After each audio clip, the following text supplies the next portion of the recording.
I never thought a scholarship to the Temple Academy of Ammonius RA would change my entire world. My name is Darian, son of a humble scribe from the outer districts of Memphis. For 18 years, I believed I was a beta, unremarkable, invisible, safe. I wore layers of loose robes, kept my head down, and focused on my studies. The Temple Academy was supposed to be my chance at a better life, a place where knowledge mattered more than bloodline or secondary gender. I was so incredibly wrong. The morning I arrived at the academy, the sun was barely cresting over the sandstone walls that surrounded the sacred complex. The Temple Academy of Ammonius RA wasn't just a school. It was a sprawling city within the city, complete with dormitories, libraries, training grounds, and sacred chambers where the most ancient mysteries were taught. Students came from across the kingdom, alphas and betas and omegas, all seeking to serve the gods through learning. At least that's what I thought it was about. The reality was far more primal. From the moment I stepped through the cedar-lined gates, I could feel eyes on me. Not curious glances from fellow students, but something hungrier, more predatory. The alphas here moved differently than the ones I'd encountered in the markets back home. These weren't just privileged youth showing off their strength. They were apex predators in training, learning to channel their instincts through religious discipline. The corridors of the main academic building echoed with sounds that made my skin crawl. Growling that seemed to vibrate through the stone walls. Scent challenges that left the air thick with competing pheromones. Ritual confrontations that looked more like mating displays than scholarly debate. I pulled my outer robe tighter around my shoulders and tried to navigate to my assigned dormitory without drawing attention. I failed spectacularly. By the time I reached the residential wing, I had already been scented by at least 3 different alphas. They didn't approach me directly, that would have violated academy protocol, but they made their interest known in other ways. A deliberately deep inhale as they passed in the hallway. A lingering stare that followed me around corners. Whispered comments to their packmates that I pretended not to hear. The worst part was that my body seemed to be responding to their attention in ways I didn't understand. My skin felt hypersensitive beneath my robes. My heart raced at every unexpected sound. And there was a warmth building low in my belly that I had never experienced before, accompanied by a scent that seemed to be growing stronger with each passing hour. My roommate was a beta named Kenty, a cheerful boy from Alexandria who was studying to become a temple administrator. He took one look at me unpacking my meager belongings and frowned. "You're sweating," he observed, "and you smell different, sweet, like honey and warm sand." I froze, a tunic half folded in my hands. "What do you mean?" "I mean you don't smell like a beta." Kenty's expression grew concerned. "Darian, when was your last heat?" "My what?" The tunic slipped from my nerveless fingers. I've never." Kenty sat down heavily on his bed. "Oh gods, you don't know, do you? You think you're a beta, but you're not. You're an omega. And from the way you're scenting right now, I'd say you're about to present for the first time." The world tilted around me. Everything I thought I knew about myself, every assumption I'd made about my future, crumbled in an instant. I wasn't a beta. I was an omega, and I was surrounded by alphas who had already caught my scent. "What do?" I whispered. Before Kenny could answer, there was a sharp knock at our door. We both froze. Academy protocol required students to announce themselves before entering another's room. But the knock had carried an undertone of authority that suggested we weren't dealing with a fellow student. Kenty opened the door to reveal a tall figure in the dark robes of the academy's supervisory staff. The man was perhaps 25, with the bronze skin and sharp features common to the noble families of Thebes.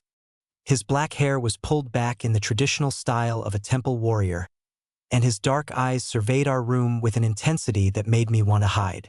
"I am Novakatep," he said, his voice carrying the deep resonance of an alpha in his prime. "I serve as supervisor of the combat wing. I've come to speak with the new student, Darian." My heart hammered against my ribs as Kenty stepped aside to let the supervisor enter. Novakatep's gaze found mine immediately, and I saw something flicker across his features.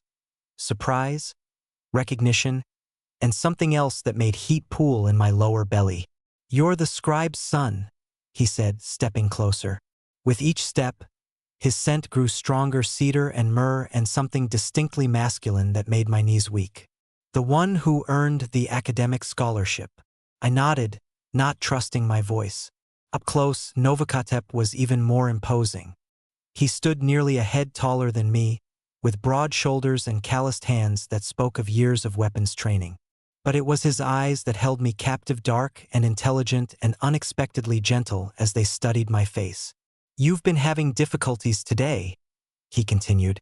It wasn't a question. "I'm fine," I managed, though we all knew it was a lie. The sweet scent that Kenti had noticed was growing stronger by the minute, and I could see Novakatep's nostrils flare slightly as he caught it. "No," he said quietly. "You're not, and neither is anyone else in this wing. Your scent is affecting every alpha in a 3-corridor radius. We need to address this before it becomes a problem." Shame burned through me. I had been at the academy for less than a day, and I was already causing disruptions. "I didn't know," I whispered. "I thought I was a beta. I never meant to." "Peace." Novakatep's voice was surprisingly gentle. "You've done nothing wrong. Secondary gender presentation can be unpredictable, especially under stress. But we need to get you somewhere safe while you adjust." He turned to Kenti. "Pack his essential belongings. He'll be staying in the Omega Wing until his presentation stabilizes." The Omega Wing. I had heard whispers about it during orientation, a separate section of the academy where Omega students lived under closer supervision, protected from the more aggressive instincts of their alpha classmates. It had sounded like a prison then. Now it felt like salvation. As Kenti gathered my things, Novakatep moved to stand by the window, giving me space while still maintaining his protective presence in the room. I found myself stealing glances at him, trying to understand why his proximity felt both thrilling and comforting. Every other alpha I had encountered that day had triggered my flight instincts. Novakatep made me want to move closer, not farther away. "Sir," I ventured, "why are you helping me?" He turned from the window, and for a moment his carefully controlled expression slipped. "Because I remember what it was like to present late," he said. "The confusion, the fear, the feeling that your own body has betrayed you. No one should face that alone." There was something in his tone that suggested personal experience. But before I could ask, Kenti had finished packing and was pressing my travel bag into my hands. "Come," Novakatep said. "I'll escort you to your new quarters." The walk across the academy complex was surreal. Students and faculty members we passed all reacted to my presence, some with curiosity, others with barely concealed hunger, and a few with what looked like pity. But with Novakatep beside me, no one dared approach. His reputation as the Academy's most formidable combat instructor preceded him, and his protective stance made it clear that I was under his personal supervision. The Omega Wing was smaller than the general dormitories, with thicker walls and fewer windows. It felt more secure but also more isolated. My new room was private, furnished with comfortable bedding and a small shrine to Hathor, the goddess of love and protection. "You'll be safe here," Novakatep assured me as he set my bag on the bed. "The wing has its own dining hall and study rooms. You won't need to venture into the main complex until your sense stabilizes." "How long will that take?" I asked. "It varies. Sometimes a few days, sometimes weeks. Your body is adjusting to new hormone levels, learning to regulate itself. The process can't be rushed." He paused, studying my face. "Are you feeling unwell? Feverish? Dizzy?" I considered the question honestly. I did feel strange, hypersensitive, and restless, like my skin was too small for my body.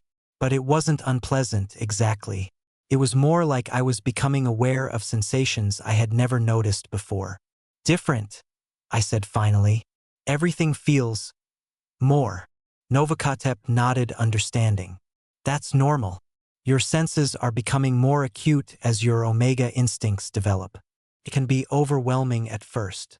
He moved toward the door, then paused with his hand on the handle. "Darian, I want you to understand something. What's happening to you doesn't change your worth as a person or as a student. You earned your place here through merit, and that hasn't changed. Don't let anyone tell you otherwise. After he left, I sat on my new bed and tried to process everything that had happened. In the span of a few hours, my entire identity had been rewritten. I wasn't the beta scholar I had thought myself to be. I was an omega, a secondary gender I had been taught to view as inherently vulnerable and dependent. The future I had imagined for myself: quiet study, eventual promotion to a position in the temple administration, suddenly seemed impossible.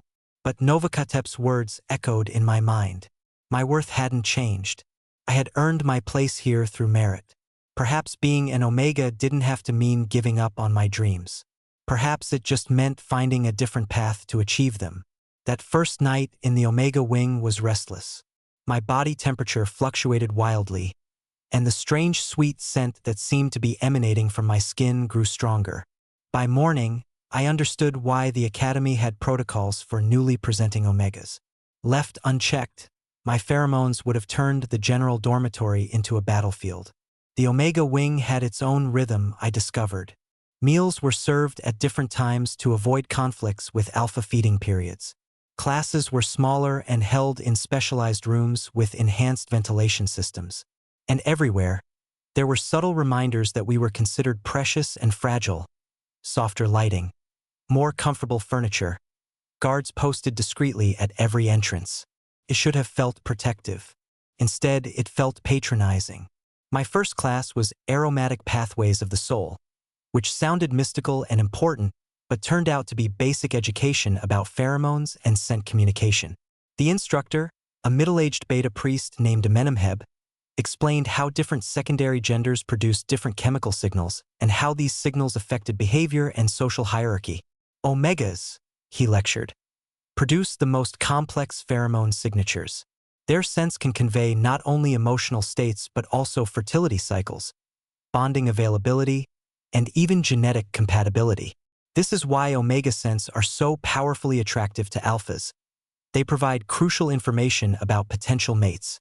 I shifted uncomfortably in my seat. The clinical description made me feel like a specimen being studied rather than a person learning about himself. However, Amenemheb continued, it's important to understand that pheromone production can be influenced by conscious control. Through meditation, breathing exercises, and proper diet, omegas can learn to modulate their scent production, communicating their intentions more clearly and avoiding unwanted attention. This was more encouraging. The idea that I might have some control over the changes happening to my body was deeply appealing. The lesson continued with practical exercises, meditation techniques designed to help us become more aware of our scent production, breathing patterns that could suppress or enhance pheromone release, and dietary recommendations for maintaining hormonal balance. For the first time since arriving at the Academy, I felt like I was learning something useful rather than just being managed. But then disaster struck. Halfway through a guided meditation designed to help us connect with our aromatic essence, something went wrong. The warm, sweet scent I had been producing since my arrival suddenly intensified dramatically. I could feel heat radiating from my skin, and a strange, urgent need began building in my core. The other omega students in the class reacted immediately, their own scents spiking in response to mine. One of them, a delicate boy named Seneb, actually whimpered and pressed himself against the wall as if trying to escape. Everyone remain calm, Amenemheb instructed, but I could hear the tension in his voice. Darian, I need you to focus on your breathing. Long, slow breaths. Try to center yourself. I tried, but it was like trying to hold back a flood with my bare hands. The heat was spreading through my body, and with it came a desperate, aching need that I had never experienced before. My vision began to blur around the edges, and I realized with growing horror that I was about to experience my first heat in the middle of a classroom, surrounded by other students. I can't, I gasped. I can't control it. Amenemheb was already moving toward the door. I'm calling for assistance. Everyone else, please remain in your seats and practice your calming techniques. But I couldn't wait for assistance. The need was becoming unbearable, like every nerve in my body was on fire. I stumbled toward the door, desperate for air, for space, for anything that might provide relief from the overwhelming sensations. I made it exactly 3 steps into the corridor before my legs gave out. Strong arms caught me before I hit the stone floor, and I found myself pressed against a familiar chest that smelled of cedar and myrrh. Novakotep had appeared as if from nowhere, and his presence immediately began to calm the chaos in my body. "Easy," he murmured, his voice rumbling through his chest against my ear. "I have you. You're safe." The relief was instantaneous and profound. The desperate heat that had been consuming me didn't disappear, but it became manageable, contained within boundaries I could understand. My racing heart began to slow, and the fog of panic cleared from my mind. "What's happening to me?" I whispered against his robe. "You're experiencing your first heat," he said gently. "It's more intense than usual because you presented so late. Your body is trying to make up for lost time." He lifted me easily in his arms, carrying me away from the classroom and the curious stares of my fellow students. I should have been embarrassed by the display, but all I could focus on was how right it felt to be held by him, how perfectly my body seemed to fit against his. "Where are we going?" I asked. "Somewhere private. Somewhere safe." His voice was carefully controlled, but I could sense the effort it was taking him to maintain that control. My heat scent was affecting him too, I realized. His breathing had deepened, and there was a tension in his muscles that hadn't been there before.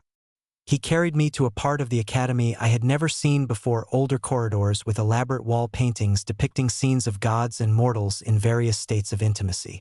The air here was thick with the scent of ancient incense and something else, something that made my body respond with renewed urgency. "The sacred chambers," Novakotep explained, seeing my confusion. "These rooms were originally designed for bonding ceremonies. They're warded against outside interference and have natural properties that help regulate omega heats." He pushed open a door with his shoulder, revealing a chamber that took my breath away. The walls were covered in gold leaf and precious stones, arranged in patterns that seemed to shift and flow in the lamplight. Soft cushions and silk drapes were arranged around a central area that contained a small pool fed by an underground spring. The air was warm and humid and carried scents that immediately eased the desperate ache in my body. Novakotep set me down gently on the cushions, then moved to light additional lamps around the chamber. The increased illumination revealed more details, carvings of protective deities, shelves lined with ceramic vessels containing various herbs and oils, and in the center of the far wall, a shrine to Hathor with fresh flowers and burning incense. "This chamber has been used for centuries to help omegas through difficult transitions," Novakotep explained as he worked.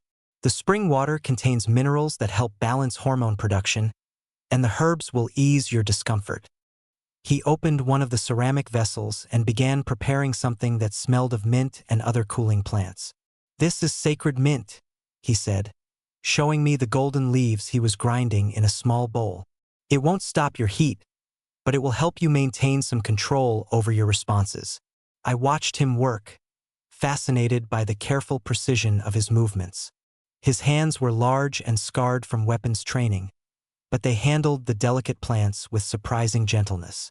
When he finished preparing the mixture, he brought it to me along with a cup of the spring water. "Drink this," he instructed. "It will help."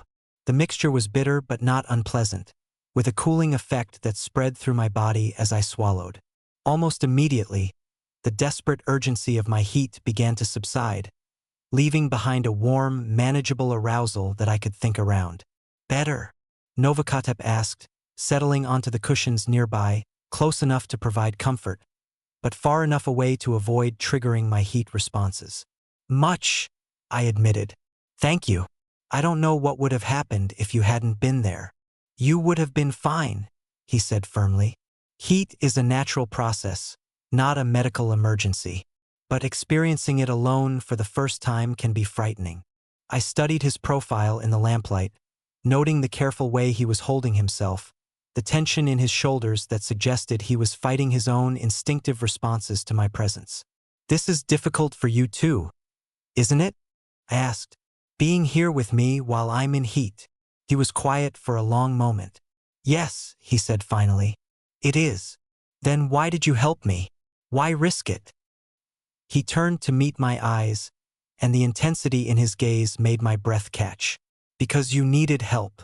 And because, he paused, seeming to wrestle with something internal. Because I've been watching you since you arrived, and I couldn't stand the thought of you suffering alone. The admission hung in the air between us, heavy with implications. I felt my heart rate picking up again, but this time it wasn't from heat-induced panic. It was from the realization that this man, this strong, respected, impossibly attractive alpha, had been paying attention to me. Watching me, I echoed. From the moment you walked through the academy gates, he confirmed.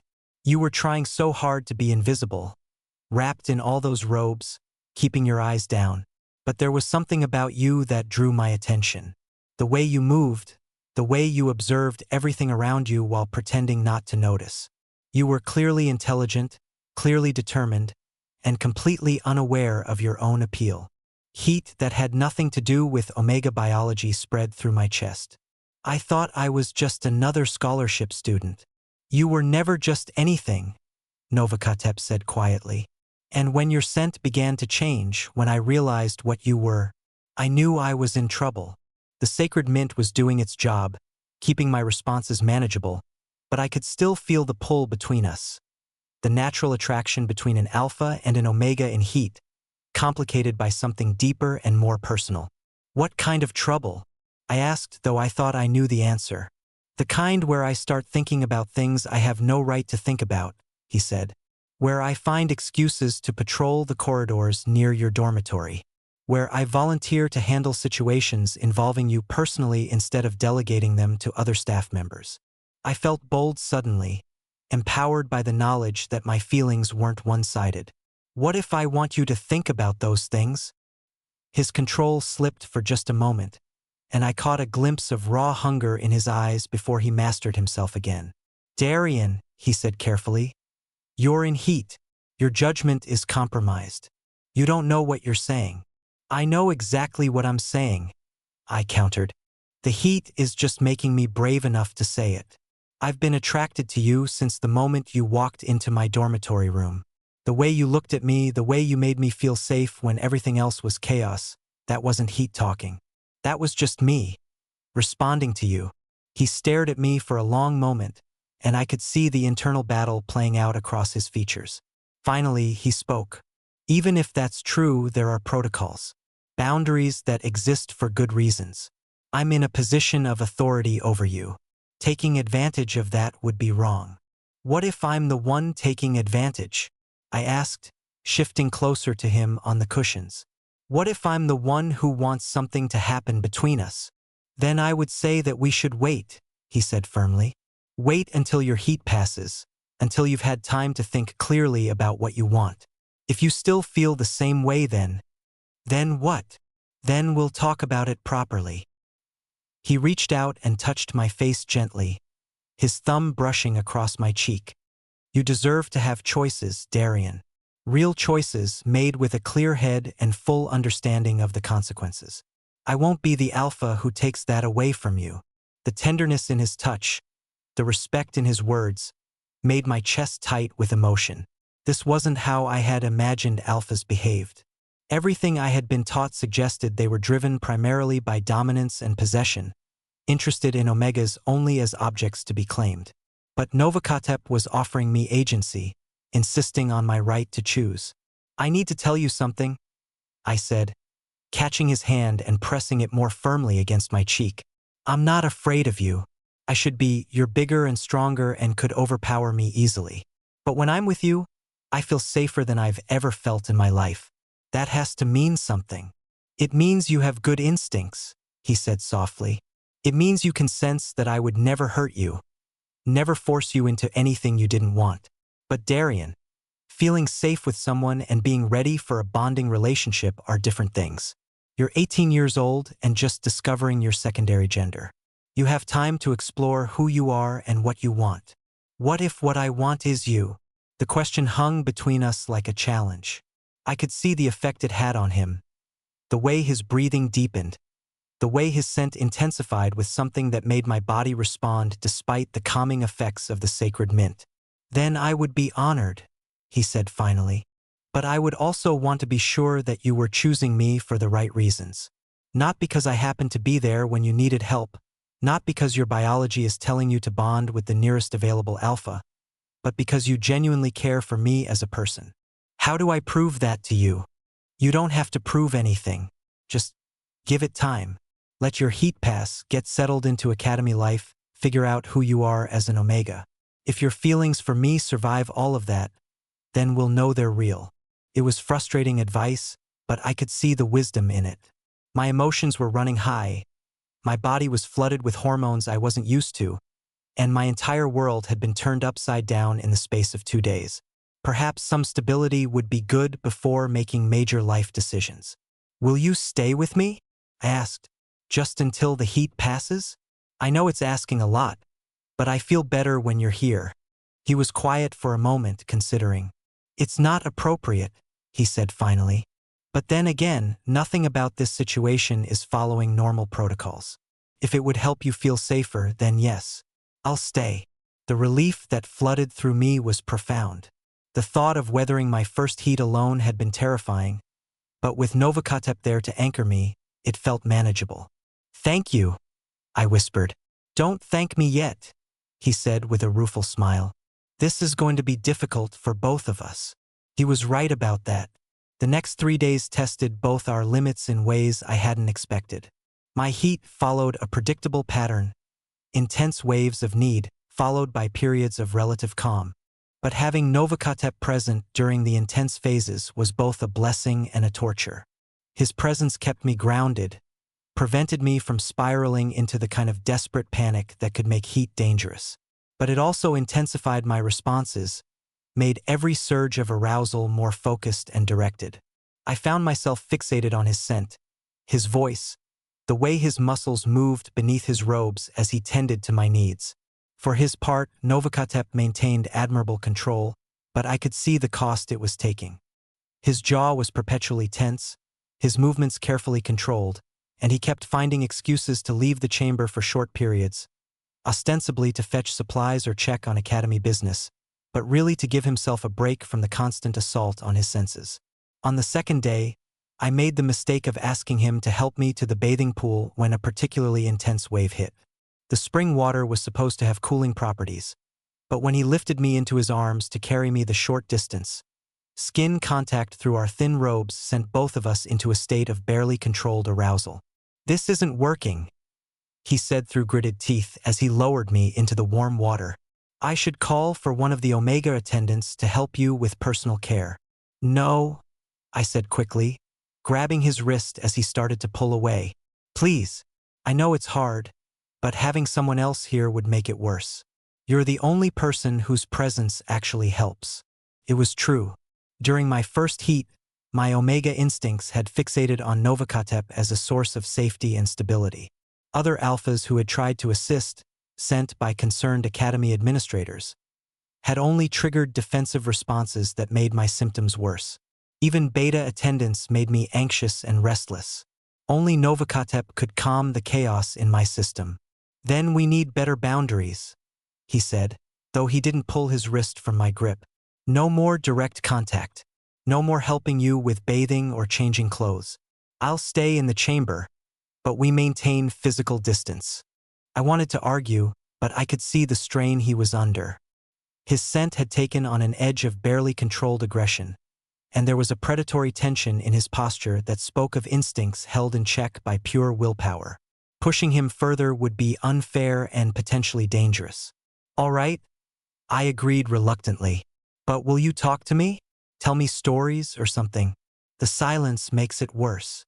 I can do that, he said, settling back onto the cushions at a safe distance from the pool. So began the strangest 3 days of my life. Novakotep regaled me with tales of his own student years at the academy, stories of the legendary warriors and scholars who had passed through these halls, and descriptions of the world beyond the temple walls. His voice became my anchor, something to focus on when the waves of heat threatened to overwhelm my rational mind. In return, I told him about my childhood in the scribe's quarter, my dreams of becoming a scholar, my fears about disappointing my father who had sacrificed so much to give me this opportunity. Somewhere in those long conversations, we stopped being student and supervisor and became something more like friends, or perhaps something deeper that neither of us was ready to name. By the third day, my heat was beginning to subside, leaving behind a bone-deep exhaustion and a strange sense of emotional vulnerability. I felt raw, exposed, like all my usual defenses had been stripped away. But I also felt somehow more myself than I had ever been before, as if the heat had burned away all the pretenses and revealed my true nature underneath. "How do you feel?" Novakotep asked as I emerged from what felt like the first truly restful sleep I'd had in days. "Different," I said, considering the question honestly. "Tired, but also settled somehow. Like something that was out of alignment has finally found its proper place." He nodded, understanding. "That's normal after a first heat. Your body has established its new rhythm, learned how to regulate itself. Future heats should be less intense and more predictable." "Future heats," I repeated, and felt a flutter of anxiety. "How often?" "Every 3 to 4 months, typically. But now that your body knows what to expect, you'll have warning signs, mood changes, scent shifts, increased appetite. You'll be able to prepare, take leave from classes, arrange for privacy." The idea of going through this again was daunting, but not as terrifying as it had been a few days ago. Now I knew what to expect, knew that I could survive it. And hopefully, next time I wouldn't have to face it alone. "Novakotep," I said carefully, "what happens now? Do we pretend the last 3 days didn't happen? Go back to being student and supervisor?" He was quiet for a long moment, staring at the patterns of light and shadow on the chamber walls. "I don't think that's possible," he said finally. "Too much has changed. We've shared something intimate, not physical intimacy, but emotional. I know things about you now that I didn't know before, and you know things about me. That can't be undone." "I don't want it to be undone," I said. "These 3 days, despite everything, despite the pain and confusion and embarrassment, they've been the most honest days of my life. I've never felt more like myself than when I was talking with you." "I feel the same way," he admitted. "You've shown me a courage and strength that I didn't expect. The way you faced your first heat, the way you trusted me to help you through it. It speaks to the kind of person you are at your core. So what do we do about it?" He turned to meet my eyes, and I saw hope mixed with caution in his expression. "We take it slowly. We get to know each other outside of crisis situations. We see if what we felt in here translates to the real world, to everyday life. Are you willing to try that?" "Yes," he said without hesitation. "But Darian, you need to understand what you would be getting into. I'm not just any alpha. I'm a combat instructor, a temple guardian, someone whose entire life is built around discipline and service. If we pursue this, if we become something more than friends, it won't be easy. There will be expectations, obligations, scrutiny from the temple hierarchy. Are you trying to scare me away? I'm trying to be honest with you. I care about you too much to let you walk into something unprepared." The tenderness in his voice made my chest tight with emotion. "I care about you too," I said. "Enough to face whatever challenges come with it.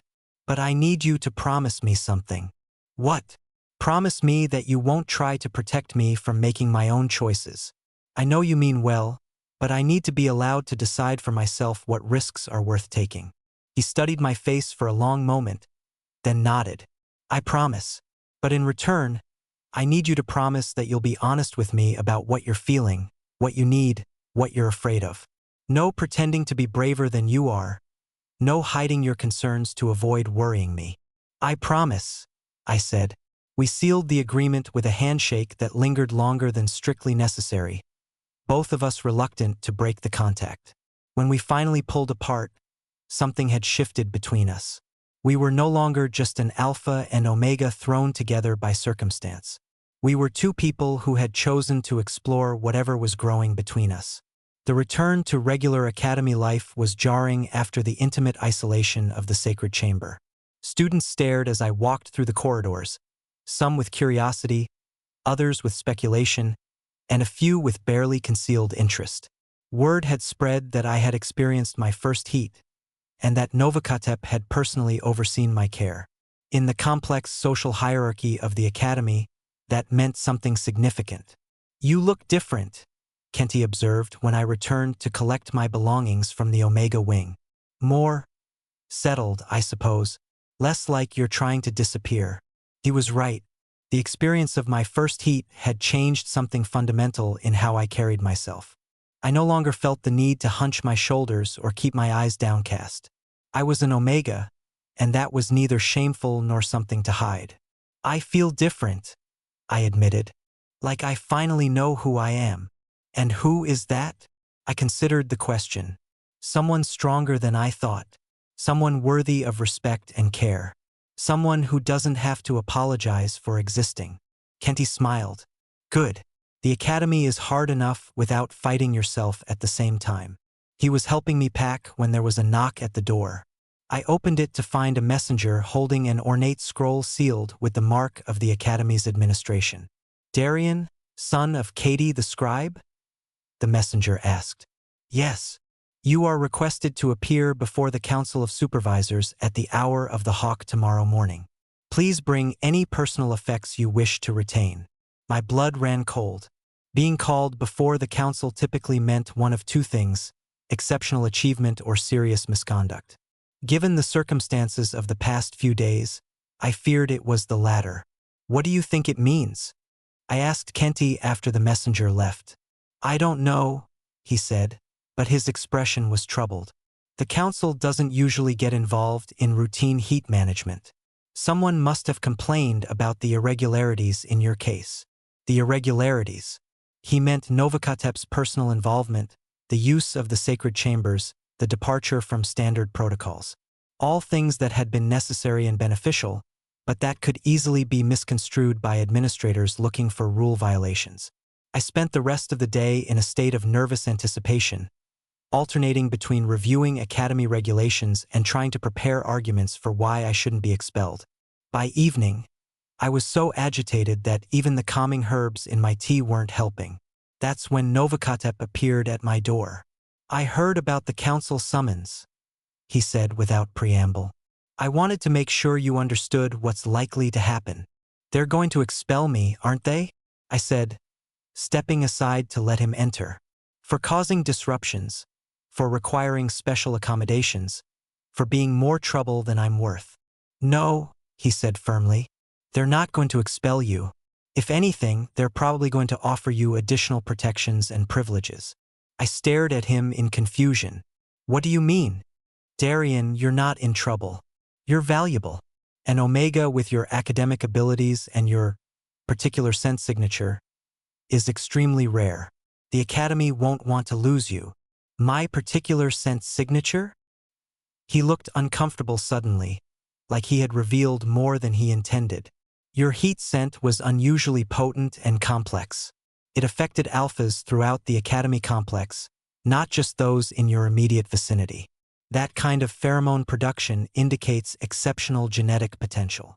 The clinical way he described it made me feel like a prize animal being evaluated for breeding. "So what, they want to study me? Turn me into some kind of experiment?" "Nothing like that," he said quickly. "But they will want to ensure your safety and your continued education.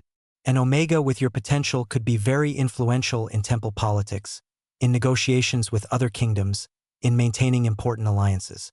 You represent a significant investment." "And what about what I want? What about my choice in the matter?" "That's why I'm here," he said. "To make sure you understand your options before you walk into that meeting. The council will likely offer you enhanced status, better quarters, private tutoring, exemption from certain requirements. But they'll also expect certain commitments in return. Commitments that could affect your future bonding choices." My stomach dropped. "What kind of commitments?" "Agreements to remain unbonded until you complete your education. Pledges to accept arranged matches that serve the temple's interests. Contracts that essentially make you property of the academy until you reach a certain age or achieve certain milestones." "They can do that?" "They can try. But you have rights too, especially as someone who earned their place here through merit. The key is knowing what you're willing to accept and what you'll refuse before you walk into that room." We spent the next several hours going over academy law and precedent, identifying the boundaries I needed to establish and the concessions I might be willing to make. By the time Novakotep left, I felt better prepared but also more aware of how complicated my situation had become. The council chamber was intimidating, a vast room with high ceilings and walls covered in hieroglyphs detailing the history and achievements of the academy. 5 senior administrators sat behind a curved table on a raised platform, their faces grave and their robes indicating their various specializations: combat, academics, religious studies, diplomacy, and administration. I had expected to face this alone, but to my surprise, Novakotep was already present, standing at attention near the side wall. His presence gave me courage as I approached the center of the room and bowed formally to the council. Darian, son of Katie, the center administrator began, "You have presented an unusual situation that requires our attention. Your recent heat episode disrupted normal academy operations and required significant resources to manage properly. However, we understand that this was not intentional misconduct but rather the result of late presentation combined with exceptional Omega genetics." So far, this matched what Novakotep had predicted. I remained silent, waiting to hear what they actually wanted from me. After careful consideration, the administrator continued, "We have decided to offer you enhanced student status. You will be provided with private quarters in the Omega Wing, access to specialized tutoring, and exemption from certain group activities that might prove disruptive given your unique characteristics." "What conditions come with this enhanced status?" I asked, proud that my voice remained steady. The administrator smiled, but it didn't reach his eyes. "Naturally, such privileges come with certain responsibilities. You would be expected to remain unbonded during your time at the academy. You would also be required to submit to regular medical monitoring to ensure your health and to better understand Omega development patterns. And upon graduation, you would be expected to consider bonding arrangements that serve the broader interests of the temple community." Everything Novakotep had warned me about. They wanted to turn me into a valuable asset to be managed and eventually traded for political advantage. The enhanced status was just a prettier cage. "I appreciate the offer," I said carefully, "but I need to understand something. Are you requiring me to accept these terms in order to continue my education here?" The administrators exchanged glances. "Not requiring precisely," one of them said, "but refusing enhanced status would mean returning to standard student protocols, which may not be practical given your unique needs." "Standard protocols worked fine for the first day I was here," I pointed out. "It was only when my heat began that special accommodations became necessary. Now that I understand my cycle, I can plan accordingly. I don't see why special status would be required for day-to-day academics. Your scent production affects other students even outside of heat," another administrator said bluntly. "Alphas in particular have difficulty concentrating in your presence. This impacts the learning environment for everyone." I felt heat rise in my cheeks, but I kept my voice level. "Then perhaps the issue is with alphas who haven't learned proper self-control, not with my presence in regular classes." A murmur went through the chamber at my boldness. Challenging the self-control of alpha students was dangerously close to insulting the council members themselves, most of whom were alphas. "You speak with considerable confidence for someone who has been an Omega for less than a week," the combat specialist said coolly. "I speak with the confidence of someone who earned their place here through academic merit," I replied. "My secondary gender doesn't change the fact that I scored highest on the entrance examinations or that I completed the prerequisite coursework with perfect marks. I came here to learn, not to be managed like a valuable object. And yet your very presence creates management challenges," the diplomatic specialist pointed out. "Surely you can see the wisdom in accepting arrangements that ensure your safety and the smooth operation of the academy." "I can see the wisdom in learning to function in the real world," I countered. "If I'm eventually going to work in temple administration or scholarly pursuits, I'll need to interact with alphas and betas on a regular basis. Isolating me now won't prepare me for that reality." The debate continued for another hour, with the council members alternately trying to persuade me with benefits and pressure me with consequences. But I held firm to the position Novakotep and I had agreed on. I was willing to accept reasonable accommodations for heat periods and other Omega-specific needs, but I would not agree to restrictions on my personal autonomy or my future bonding choices. Finally, the center administrator called for a recess. We will consider your position and reconvene this afternoon with our decision. You are dismissed for now, but please remain available. As I turned to leave, my eyes met Novakotep's briefly. The approval and pride I saw there gave me strength for whatever the afternoon might bring. I spent the break period in the academy gardens, trying to process everything that had happened. The council's offer wasn't entirely unreasonable from their perspective. They were dealing with unprecedented disruption and trying to find a solution that served everyone's interests. But from my perspective, their solution felt like trading my freedom for security I didn't want. I was sitting by the lotus pond, watching the fish swim in lazy circles, when footsteps on the gravel path announced someone's approach. I looked up to see Novakotep walking toward me, his expression unreadable. "That was well done," he said, settling onto the stone bench beside me. "You handled their pressure better than most experienced diplomats would have." "Did I make the right choice?" I asked. "Refusing their offer, they could make things very difficult for me if they wanted to." "They could," he agreed, "but they won't. You called their bluff perfectly. They need you more than you need their enhanced status, and they know it. An Omega of your caliber choosing to stay at the Academy under standard terms is a victory for them. Driving you away by being too controlling would be a significant loss. So you think they'll let me continue as a regular student? I think they'll try to find a middle ground that saves face for everyone. Some accommodations for your Omega needs, but not the restrictive terms they initially proposed." He paused, studying my profile. "But I'm more interested in why you refused. It would have been easier to accept their offer." I considered how to explain the tangle of motivations behind my decision. Because accepting would have meant admitting that being an Omega makes me fundamentally different from other students. That I need to be protected and managed instead of educated and empowered.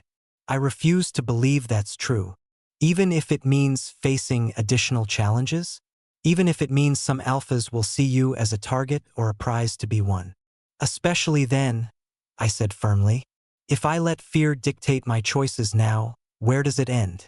Do I spend my whole life hiding from potential dangers, avoiding situations where I might have to assert myself? That's not living, that's just surviving." He was quiet for a moment, and when I looked at him, there was something in his expression that made my heart race. "You realize," he said softly, "that your decision affects more than just your academic career. If you had accepted enhanced status, there would have been barriers between us, professional protocols, administrative oversight, restrictions on personal relationships. By refusing, you've kept those possibilities open." "I know," I said, meeting his eyes. "That was part of my reasoning. Even knowing that pursuing something between us will be complicated, that there will be gossip, speculation, political ramifications. Even knowing all of that, I reached over and took his hand, intertwining our fingers. You told me I deserved to have choices. Well, this is me making one. I choose to face whatever comes rather than accept limitations on who I can care about." He lifted our joined hands and pressed a gentle kiss to my knuckles. "Then I suppose we're both committed to the complicated path." The afternoon session of the council meeting was notably shorter than the morning. The administrators had clearly decided on a compromise position during the break. After careful consideration, the center administrator announced, "We have decided to allow you to continue as a standard student with certain accommodations.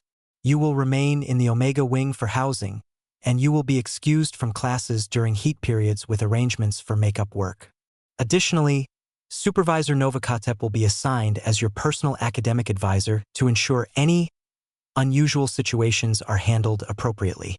I had to bite my lip to keep from smiling. They were essentially giving me what I wanted while making it sound like they were doing me a favor. And having Novakotep officially assigned as my advisor meant we would have regular, legitimate reasons to spend time together. "These arrangements will be reviewed periodically," the administrator continued, "and may be adjusted based on your academic progress and any incidents that may arise. Do you find these terms acceptable? Yes, honored administrators. Thank you for your consideration and flexibility. Very well. You may return to your regular class schedule tomorrow. This session is concluded. As I left the council chamber, I felt lighter than I had in days.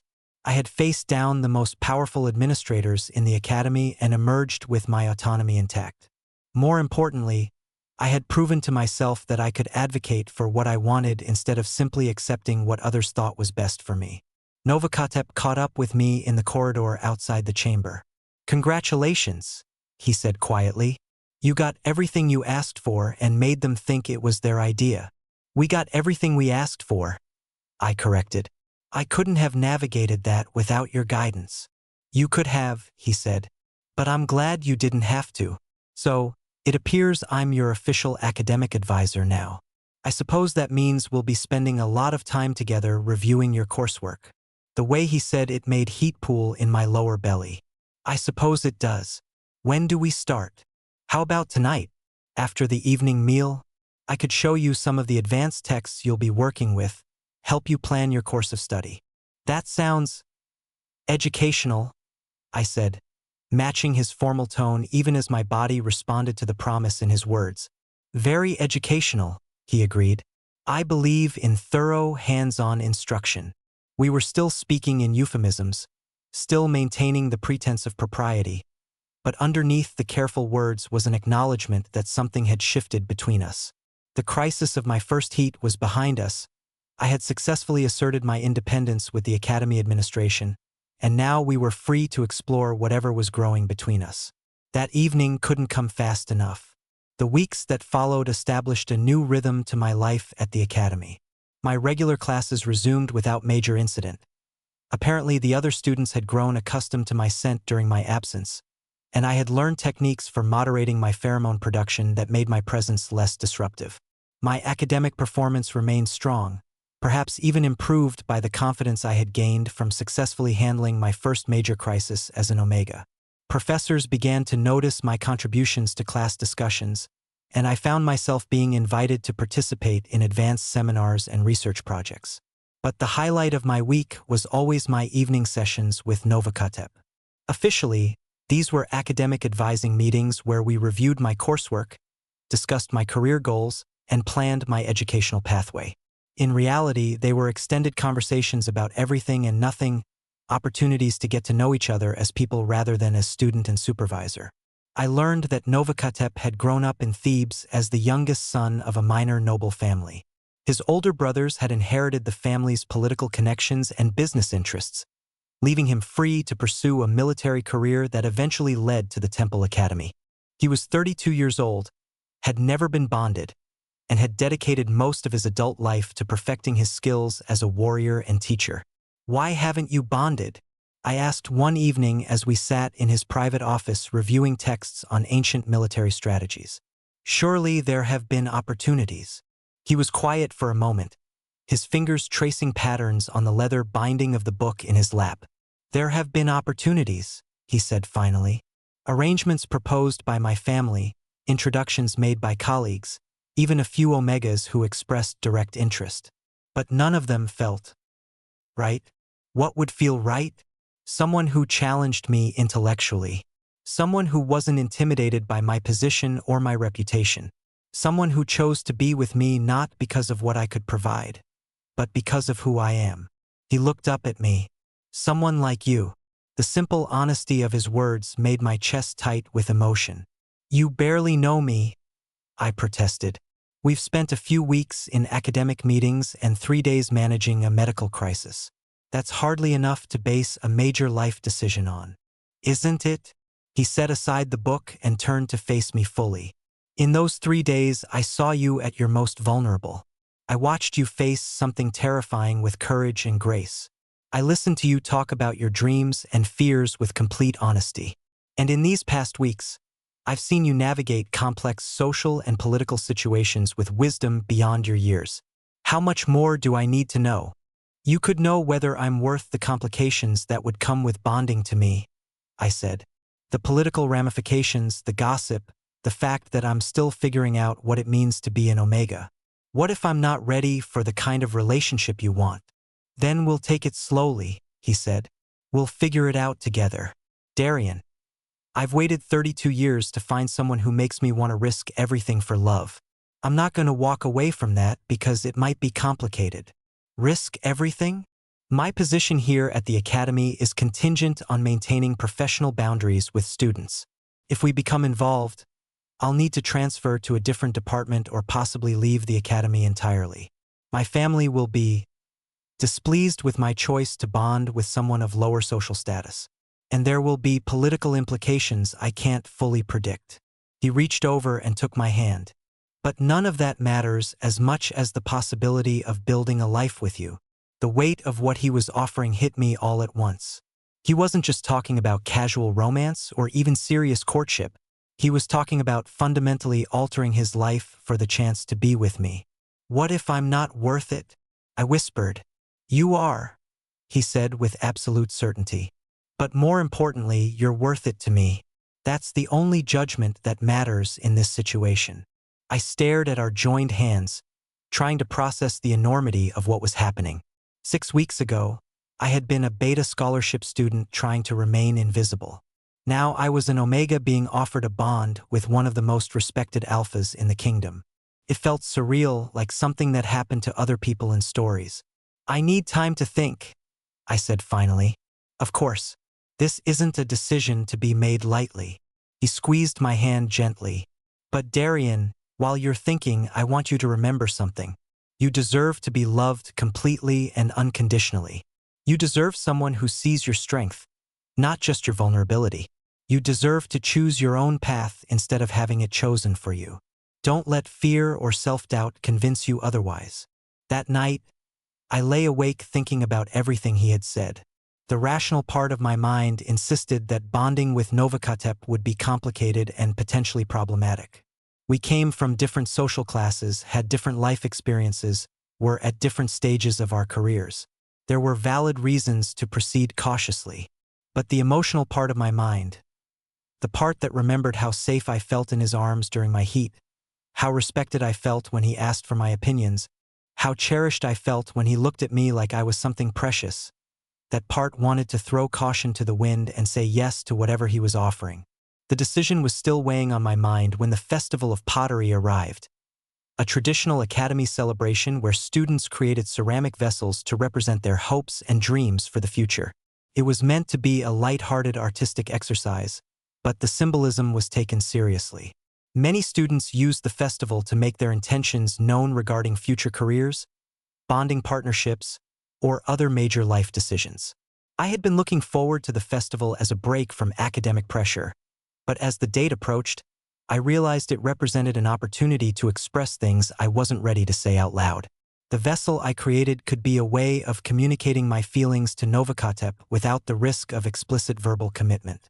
The pottery workshop was held in one of the academy's older buildings, a spacious room with high windows and clay-splattered tables. Students worked individually or in small groups, some taking the assignment seriously, others treating it as an excuse to socialize and make a mess.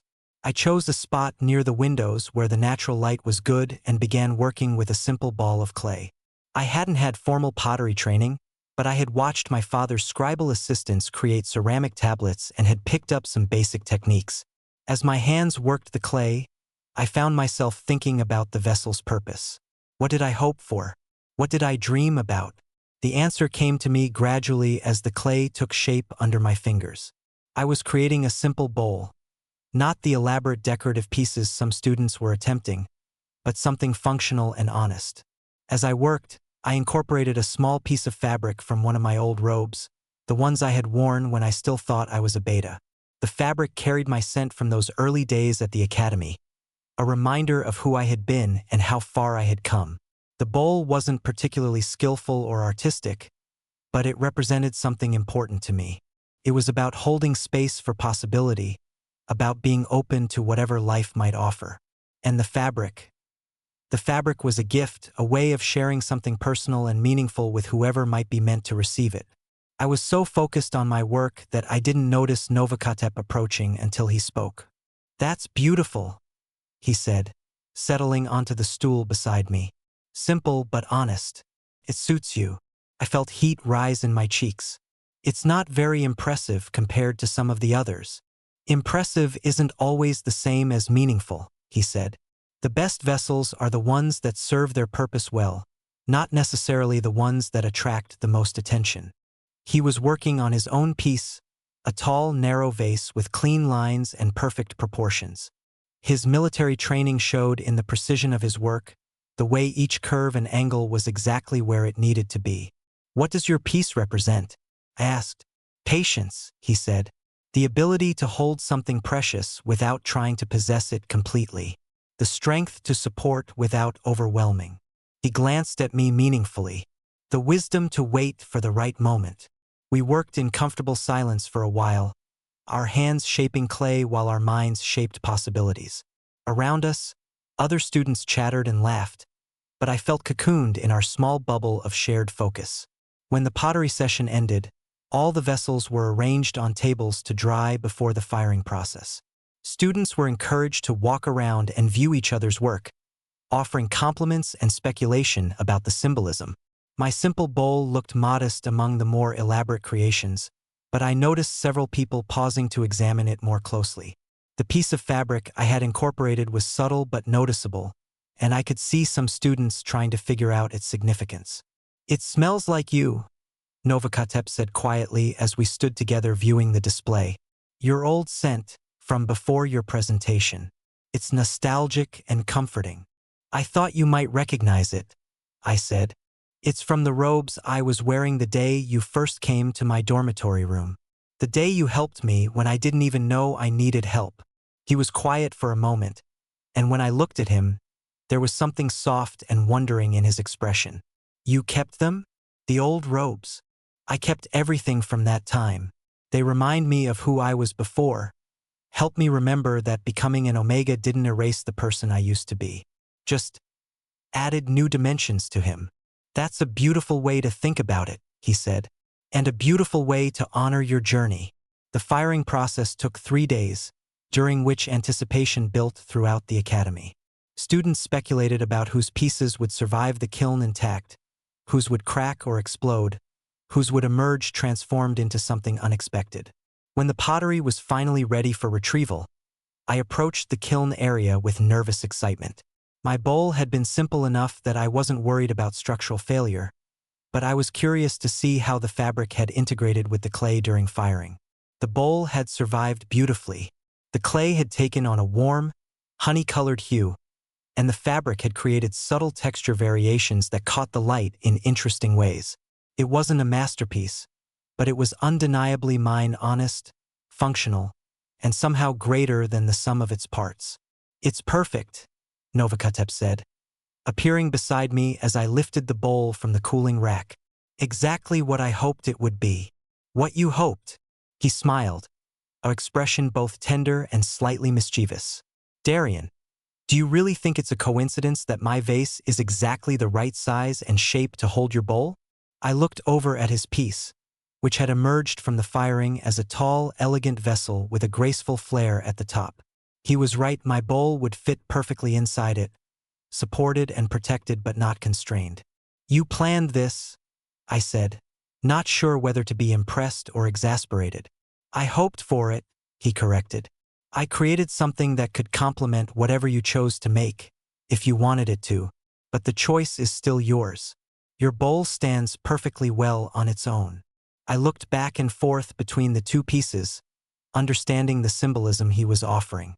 His vase could hold my bowl, support it, protect it, but it wasn't necessary for my bowl's function or value. It was an offer of partnership, not possession. And if I choose to put them together? I asked.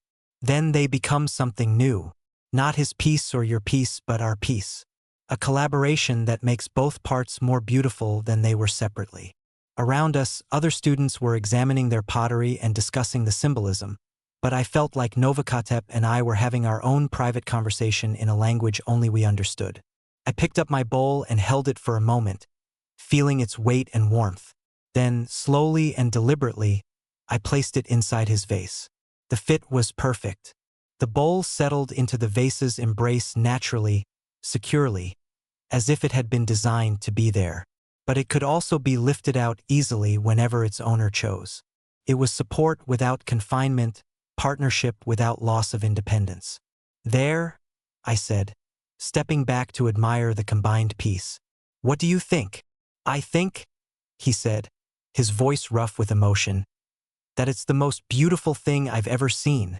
Later that evening, as the festival celebrations continued around us, Novakotep and I found ourselves alone on one of the Academy's observation terraces. The combined pottery piece sat between us on the stone railing, and above us, the stars over the Nile blazed in their ancient patterns. I need to tell you something, Novakotep said, his eyes fixed on the river below, about why I've never bonded before, about what you mean to me. I turned to face him fully, sensing that whatever he was about to say would be important. I told you before that I was waiting for someone who challenged me, someone who wasn't intimidated by my position. But that wasn't the whole truth. He paused, gathering his words. The truth is that I was afraid. Afraid of wanting someone too much, afraid of losing control, afraid of the vulnerability that comes with loving someone completely. What changed? You did. He turned to meet my eyes, and in the starlight, his expression was open and unguarded. That first day when I walked into your dormitory room and saw you trying so hard to be invisible, something in me recognized something in you. And then, during your heat, when you trusted me enough to let me take care of you, when you showed me parts of yourself that you'd never shown anyone else, I realized that fear was just another kind of prison. And now I know that I would rather risk everything for the chance to love you than spend the rest of my life safe and alone. He reached over and took my hand. Darian, I'm not asking you to bond with me tomorrow. I'm not asking you to make promises you're not ready to make. But I am asking you to believe that what I feel for you is real and permanent, and completely independent of your omega biology or any other external factor. How can you be so sure? I asked. How do you know this isn't just alpha instincts responding to omega pheromones? Because, he said simply, I felt it before you presented. That first day when I thought you were a beta, when your scent was barely noticeable, I was already drawn to you. Your presentation just gave me a framework for understanding what I was feeling. I stared at him, trying to process what he was telling me. You were attracted to me when you thought I was a beta? I was attracted to your mind, your courage, your determination to succeed despite the odds against you. The omega aspects of your nature just made those qualities more pronounced, gave me additional ways to care for you and protect you. But they weren't the foundation of my feelings. Relief flooded through me, washing away doubts I hadn't even realized I was carrying. The fear that he was drawn to me primarily because of my omega status, that his interest would fade as I learned to control my responses, had been lurking in the back of my mind for weeks. You're not just attracted to the idea of having an omega, I said, wanting to be absolutely clear. I'm attracted to the idea of having you, he confirmed. All of you, the scholar who earned his place here through merit, the person who faced down the academy administration to protect his autonomy, the omega who trusted me during his first heat, the artist who creates simple, honest beauty. All of it together makes you who you are, and all of it together is what I love. Love. He had said it directly, without euphemism or qualification. The word hung in the air between us like a bridge I could choose to cross or not. I love you too, I said, and felt something tight in my chest finally relax. I've been afraid to admit it, afraid it was too soon or too complicated or too risky. But it's true. I love you.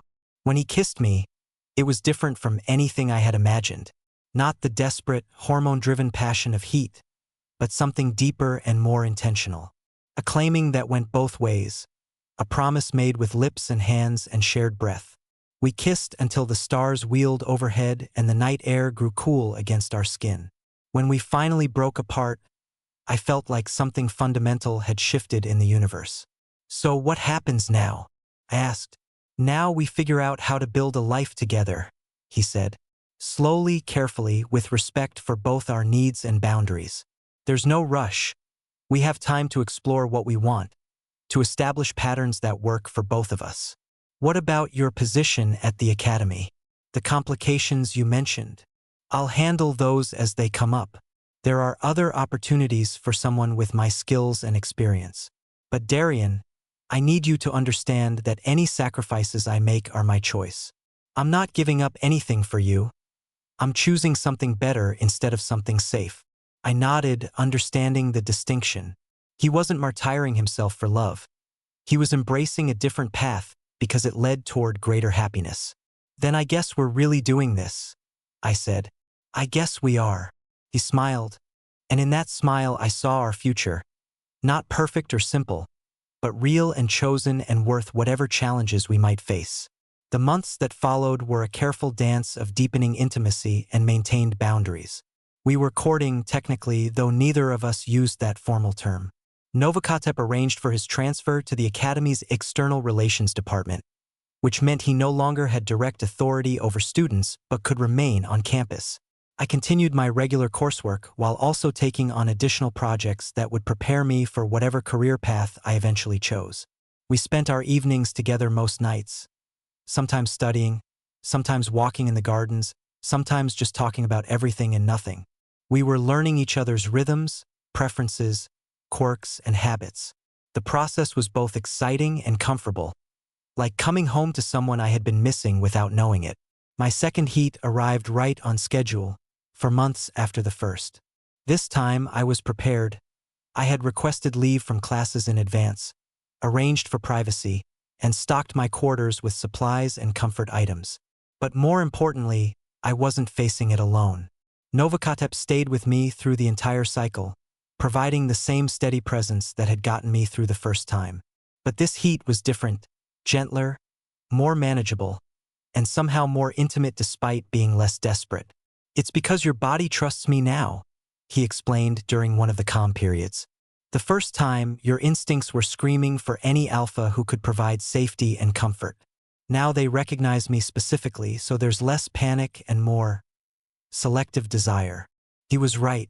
This heat was focused entirely on him, his scent, his voice, his presence. Other alphas had no effect on me at all, which was both reassuring and slightly alarming in its intensity. Is this normal? I asked. Being so fixated on one person? It's a sign of potential pair bonding, he said carefully. Your omega instincts are recognizing me as your preferred mate. But Darian, it's important that you understand the difference between biological preference and conscious choice. Your heat responses don't obligate you to anything. What if I want to be obligated? I asked. What if I want the biology and the conscious choice to align? He was quiet for a moment, and I could see him wrestling with something internal. Then we would need to talk about it seriously when you're not in heat. That kind of decision needs to be made with a clear head. I've been thinking about it for months, I said. The heat just makes me brave enough to bring it up. Thinking about what, specifically? Bonding, mating, making this official and permanent. I propped myself up on my elbow to look at him directly. I know we said we'd take things slowly, but Novakotep, I've never been more certain of anything in my life. I want to be yours, and I want you to be mine. The hunger that flashed in his eyes was quickly controlled, but not before I saw it. We'll talk about it, he said, when your heat passes and you have time to think clearly about what permanent means. But I could see that he wanted it too. The way he held me, the way he responded to my scent, the way he looked at me when he thought I wasn't paying attention, all of it spoke to deeper feelings than simple attraction or even love. He was as invested in this relationship as I was. He was just being more cautious about the timing. 3 days later, when my heat had passed and my mind was clear, I brought up the subject again. I meant what I said. I told him as we sat in his apartment sharing breakfast. About bonding. I've had months to think about it, and heat or no heat, I know what I want. Tell me, he said. Tell me exactly what you think bonding would mean for us. I had prepared for this conversation, had thought through all the implications and consequences. It would mean making a permanent commitment to build our lives together. It would mean accepting the responsibility of caring for each other's physical and emotional needs. It would mean combining our futures in ways that can't be easily undone. And the practical aspects? the social and legal implications. We would be recognized as a mated pair by the temple hierarchy, which would provide certain protections and privileges but also certain expectations. Our families would need to be informed and hopefully brought on board with our decision. And yes, there would be gossip and political ramifications that we'd need to navigate together. He nodded approvingly. You've thought this through thoroughly. But Darian, there's one aspect we haven't discussed yet: the physical bonding process itself. I felt heat rise in my cheeks, but I met his eyes steadily. I understand that it involves intimate contact, that you would bite my bonding gland and I would bite yours, creating a permanent biological connection between us.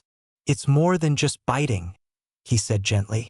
True pair bonding requires sexual intimacy during the marking process. Are you ready for that? Do you understand what it would involve? The honest answer was that I wasn't entirely sure what sexual intimacy with an alpha would involve, but I was ready to learn. I trust you, I said simply. I know you would never hurt me or push me beyond what I'm ready for, and I want to experience that with you, not just the bonding bite, but everything that comes with being truly mated. His control slipped for just a moment, and I caught a glimpse of the desire he had been carefully containing. You're certain?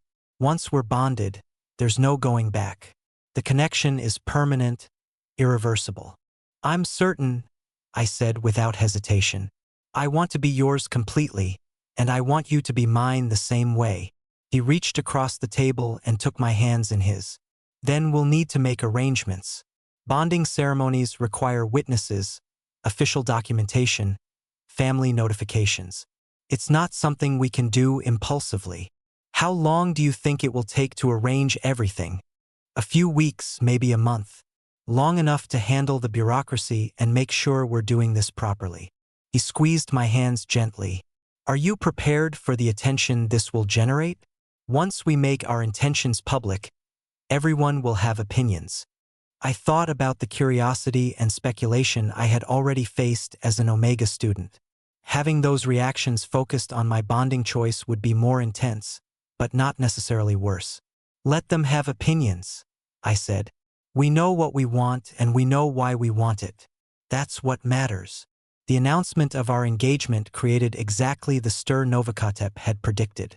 The Academy's rumor network went into overdrive, with students and faculty speculating about everything from the political implications to the intimate details of our relationship. Some reactions were positive: congratulations from professors who had watched our courtship develop, approval from fellow students who thought we were well-matched. Others were less supportive. You're making a mistake. Marcus, one of the alpha students in my philosophy class, cornered me after lecture one day. Novakotep is too old for you, too set in his ways, and you're too young to be making permanent decisions about your future. I appreciate your concern, I said diplomatically, but I'm comfortable with my choice. Are you? Or are you just responding to biological pressure? His tone was condescending in a way that made my teeth clench. Omegas your age often mistake hormonal attraction for genuine compatibility. You might find yourself regretting this in a few years when the novelty wears off. I felt my Omega instincts bristle at the dismissive tone, but I kept my voice level. My decision is based on months of getting to know Novakotep as a person, not just as an alpha. I'm confident in my judgment. If you say so, Marcus said with a shrug that suggested he thought I was deluding myself. But when you get tired of being treated like a precious possession instead of an equal partner, don't say no one warned you. The conversation bothered me more than I wanted to admit. Not because I doubted my feelings for Novakotep, but because it highlighted assumptions that others might make about our relationship. The idea that an Omega couldn't make independent decisions about bonding, that any choice to mate must be driven by biology rather than genuine preference. These stereotypes were exactly what I had been fighting against since my presentation. That evening, I brought up the encounter with Novakotep. Does it bother you that people might think I'm only bonding with you because of Omega biology? I asked as we walked through the Academy gardens in the moonlight. Does it bother you? He countered. Yes, I admitted. It makes me feel like my agency is being questioned. like people think I'm not capable of making rational decisions about my own life. Then we'll prove them wrong, he said simply. Not through arguments or explanations, but through the way we live our lives together. Over time, people will see that our relationship is based on mutual respect and genuine partnership, not biological compulsion. You're not worried about the age difference? The difference in our positions. I'm concerned about making sure we navigate those differences thoughtfully, he said. But worried? No. Age and position matter less than compatibility and shared values. We have both of those in abundance. He stopped walking and turned to face me, his hands coming up to frame my face in the moonlight. Darian, I need you to understand something. The opinions of others, positive or negative, don't change what we have together. Our relationship exists independent of external validation. As long as we're both happy and fulfilled, that's all that matters. Even if it affects your reputation, your career prospects. Especially then, he said firmly. I've spent too many years making decisions based on what others expected of me. I'm done with that.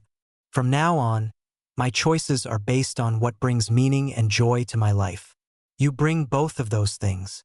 When he kissed me there in the garden, with the scent of jasmine heavy in the air and the Nile reflecting starlight in the distance, I felt the last of my doubts dissolve. Whatever challenges we might face, we would face them together. The bonding ceremony was scheduled for the new moon, a traditional time for new beginnings and permanent commitments. The weeks leading up to it were a whirlwind of preparation and anticipation. My father traveled from Memphis to attend, bringing gifts and congratulations that made my chest tight with gratitude.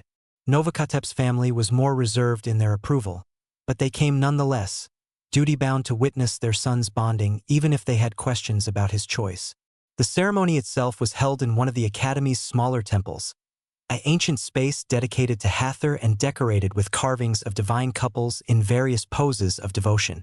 The guest list was carefully curated: close friends, family members, and a few Academy officials whose presence was politically necessary.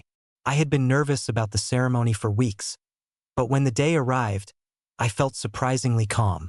Perhaps it was the familiar ritual structure, perhaps it was the presence of people who cared about us, or perhaps it was simply the certainty that I was exactly where I belonged. Novakotep looked magnificent in his ceremonial robes, deep blue silk embroidered with gold thread, his hair pulled back in the traditional style, his bearing dignified and confident. When he saw me approaching down the temple's central aisle, his carefully controlled expression softened into something that made my heart race. The ceremony followed ancient patterns, invocations to the gods, readings from sacred texts about the nature of bonded love, the exchange of symbolic gifts that represented our commitment to each other's well-being. But the most important moment came at the end, when we stood before the altar and spoke our personal vows. I choose you, I said, my voice carrying clearly through the temple space. Not because biology compels me to, but because you make me want to be the best version of myself. I choose to build a life with you, to support your dreams and share your burdens, to love you in strength and in vulnerability. I choose you, Novakotep replied, not because you need my protection, but because you complement my strengths and challenge my weaknesses. I choose to honor your independence while offering you partnership, to love you as you are while supporting who you're becoming. The words were more than ceremonial promises. They were acknowledgments of the foundation we had built together over months of careful courtship. When we exchanged the traditional bonding bite, marking each other's necks with permanent proof of our commitment, it felt like the natural culmination of a journey we had been taking together since that first day in my dormitory room. The physical sensation of the bonding bite was intense but not painful, a sharp pressure followed by a warm, spreading feeling that seemed to connect every nerve in my body to his. I could feel his emotions as if they were my own, could sense his love and satisfaction and deep contentment at having made this permanent commitment. When it was over, when we had been officially recognized as a bonded pair, the celebrating began in earnest. But through all the congratulations and well wishes, all I could focus on was the new awareness I had of Novakotep's presence. Even when he was across the room talking to other guests, I could feel him like a warm weight against my consciousness. How do you feel? he asked during a quiet moment when we had stepped outside for air. Different, I said, considering the question honestly. More complete, I suppose, like something that was missing has finally fallen into place. The bond will strengthen over time, he said. Right now you're feeling the initial connection, but as our lives become more intertwined, the awareness will deepen. Is it overwhelming for you? Being connected to someone else's emotions? The opposite, he said, pulling me closer to his side. It's like finally being able to breathe properly after holding my breath for years. The reception continued late into the night, but eventually, inevitably, it was time for the traditional conclusion. The newly bonded pair withdrawing to privacy for the first intimate joining that would seal their connection completely. I had known this moment was coming, had prepared for it mentally and emotionally, but as we walked back to Novakatep's apartment, I felt nervous flutter in my stomach. Not fear, exactly, but anticipation mixed with uncertainty about what was expected of me. "Talk to me," Novakatep said as we entered his private quarters. "I can feel your nervousness through the bond. What are you worried about?" "I don't want to disappoint you," I admitted. "I don't have experience with intimate situations. What if I don't know how to please you? What if I'm not good at it?" He turned to face me, his hands coming up to rest on my shoulders. "Darian, this isn't a performance where you need to prove anything. It's us learning how to express our love physically, how to bring each other pleasure and comfort. There's no right or wrong way to do it, only what feels good for both of us. But you have more experience than I do. You know what you're doing." "I have some experience," he acknowledged, "but not with you. Not with someone I love this much, someone whose responses matter to me more than my own satisfaction. In the ways that count, we're both beginners." The honesty in his voice eased some of my tension. Will you teach me? Show me what you like. "Only if you'll do the same for me," he said. "This is about both of us discovering what brings us joy together." What followed was the most tender and patient introduction to physical intimacy I could have imagined. Novakatep approached my body like it was something precious and fragile, touching and exploring with reverent care, always checking my responses, always making sure I was comfortable before progressing further. He taught me that intimacy was about more than just the physical act. It was about vulnerability, trust, communication, the willingness to be completely open with another person. When he finally claimed me fully, when we joined together in the way that nature intended between bonded alphas and omegas, it was with such tenderness and care that I understood why people called it making love rather than simply mating. The sensation of being filled by him, of having his body moving with mine in ancient rhythm, was overwhelming in the best possible way. Through the bond, I could feel his pleasure as well as my own, could sense his love and satisfaction and deep contentment at finally being able to express his feelings this way. When we reached the peak together, when the physical joining triggered the final stage of our bonding process, I felt something fundamental shift in my understanding of what it meant to belong to someone. Not possession or ownership, but chosen partnership, mutual commitment, the decision to make another person's well-being as important as your own. Afterward, as we lay together in the tangled sheets, our bodies still humming with the aftereffects of bonding, I felt more myself than I ever had before, not diminished by the connection to Novakatep, but enhanced by it. "I love you," I murmured against his chest, breathing in his scent mixed with mine. "I love you too," he replied, his arms tightening around me. "My omega, my mate, my partner in everything." The days that followed our bonding were an adjustment period as we learned to navigate life as a mated pair. The physical connection made us more aware of each other's emotional states, which was sometimes helpful and sometimes overwhelming. We had to establish new boundaries and communication patterns that took the bond into account. My academic performance, surprisingly, improved rather than suffered. Having the security of a permanent relationship seemed to free up mental energy I had been using to worry about my future. I threw myself into my studies with renewed focus, particularly in subjects that might prepare me for eventual work in diplomatic or administrative roles. Novakatep's transfer to the External Relations Department turned out to be fortuitous. His new position involved liaising with other temples and educational institutions, Work that made use of his military background while allowing him to develop new skills. He was happier in his work than he had been in years. But the real test of our relationship came during my third heat, our first as a bonded pair. I had expected it to be similar to my second heat, manageable and focused on Novakotep. Instead, it was intensely overwhelming, as if the bonding had amplified every sensation and emotion. "This is normal," Novakotep assured me as I writhed in his arms, desperate for relief from the fever that seemed to be consuming me from the inside out. Bonded omegas often experience more intense heats because their bodies are responding to their mate's presence more strongly. "It's too much," I gasped. "I can't. I need." "I know what you need," he said, his voice rough with his own arousal. "Let me take care of you." What followed were 3 days of the most intense physical and emotional intimacy I had ever experienced. The bond between us meant that we could anticipate each other's needs, respond to desires that hadn't even been voiced yet. It was exhausting and exhilarating and profoundly connecting. When it was over, when the fever broke and I could think clearly again, I understood something new about the nature of bonded relationships. The connection between us wasn't just emotional or even just physical. It was something that touched every aspect of who we were as individuals and as a pair. "Is it always going to be that intense?" I asked as we recovered in our bed, our bodies still trembling from the aftermath.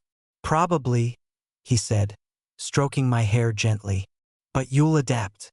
Your body will learn to handle the intensity better, and I'll learn to support you through it more effectively." "What about you? Does the bond affect your rut cycles too?" "It will when they come." Bonded alphas typically experience more focused ruts, entirely directed toward their mates, but also more manageable, because we have a partner to help us through them instead of having to suppress the urges completely. The idea of helping Novakotep through his rut the way he helped me through my heats was both intimidating and appealing.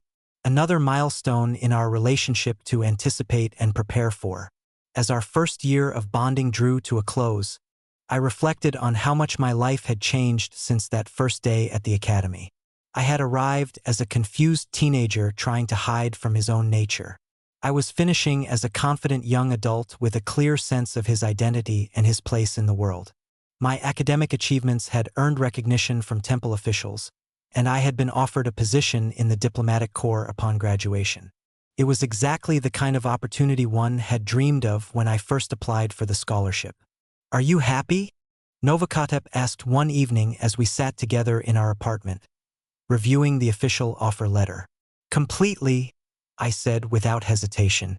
"This is everything I wanted: meaningful work, respect for my abilities, a chance to make a difference in the world, and I get to do it all with you by my side. Even when it's complicated, even when people question your choices or treat you differently because you're bonded to me. Especially then," I said, echoing words he had spoken to me months earlier. "I'd rather face complications with you than avoid them alone." The graduation ceremony was held in the academy's largest temple, with hundreds of students and their families in attendance. When my name was called and I walked across the stage to receive my diploma, I felt the weight of achievement and the lightness of possibility in equal measure. In the audience, I could see my father beaming with pride, Novakotep's family nodding their approval, and Novakotep himself looking at me with such love and admiration that it took my breath away. Through the bond, I felt his emotions as clearly as my own: pride, joy, excitement for our future together, and underneath it all, a deep contentment that came from knowing we had chosen each other completely. After the ceremony, as we celebrated with friends and family, I was approached by one of the academy's senior administrators. "Darian," she said, "I wanted to congratulate you on your achievements and to tell you something. When you first arrived here, there were questions about whether an Omega could succeed in our academic environment. You've not only answered those questions definitively, you've exceeded every expectation we had." "Thank you," I said, touched by the recognition. "But more than that," she continued, "you've changed how we think about Omega education, about the assumptions we make about different secondary genders. The policies and programs you've inspired will benefit students for generations to come." The idea that my experience might make things easier for future Omega students was deeply satisfying.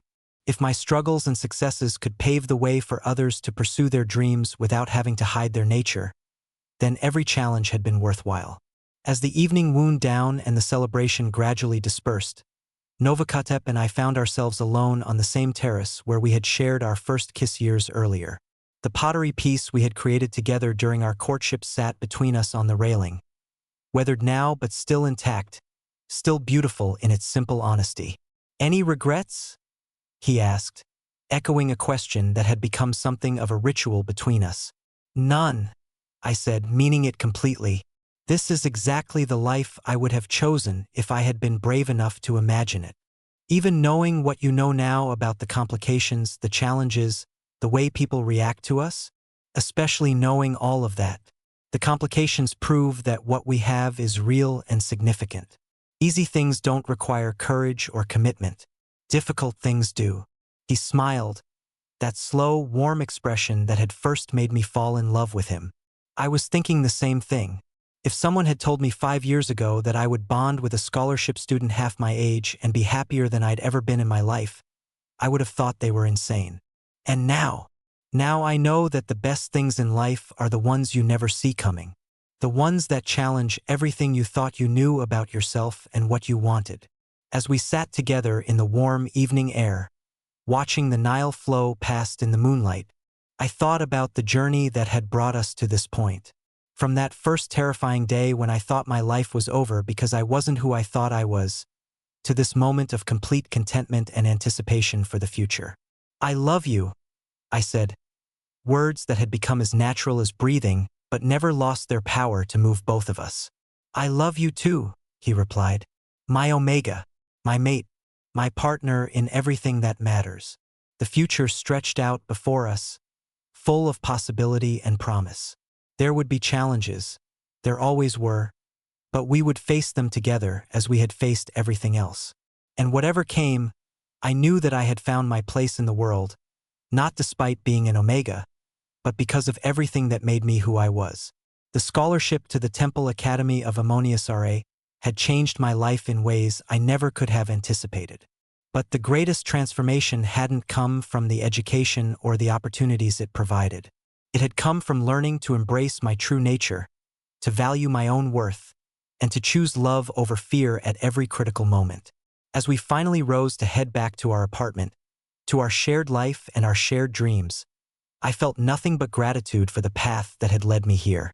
It hadn't been the journey I expected, but it had been exactly the journey I needed. And it was only the beginning. The diplomatic corps assignment took us to Alexandria, the great port city where the Mediterranean met the Nile Delta. Our new home was a spacious apartment in the diplomatic quarter, with windows that looked out over the harbor and balconies where we could watch the ships from distant lands arrive with their exotic cargoes and passengers. My work involved translating documents, facilitating negotiations between different kingdoms, and serving as a cultural liaison for visiting dignitaries. It was exactly the kind of intellectually challenging position I had dreamed of, made even better by the fact that my Omega status was seen as an asset rather than a liability. Omega diplomats were valued for their ability to read emotional undercurrents and defuse tense situations through careful pheromone management. Novakotep had been offered a position training the diplomatic guard, elite soldiers responsible for protecting important negotiations and state visitors.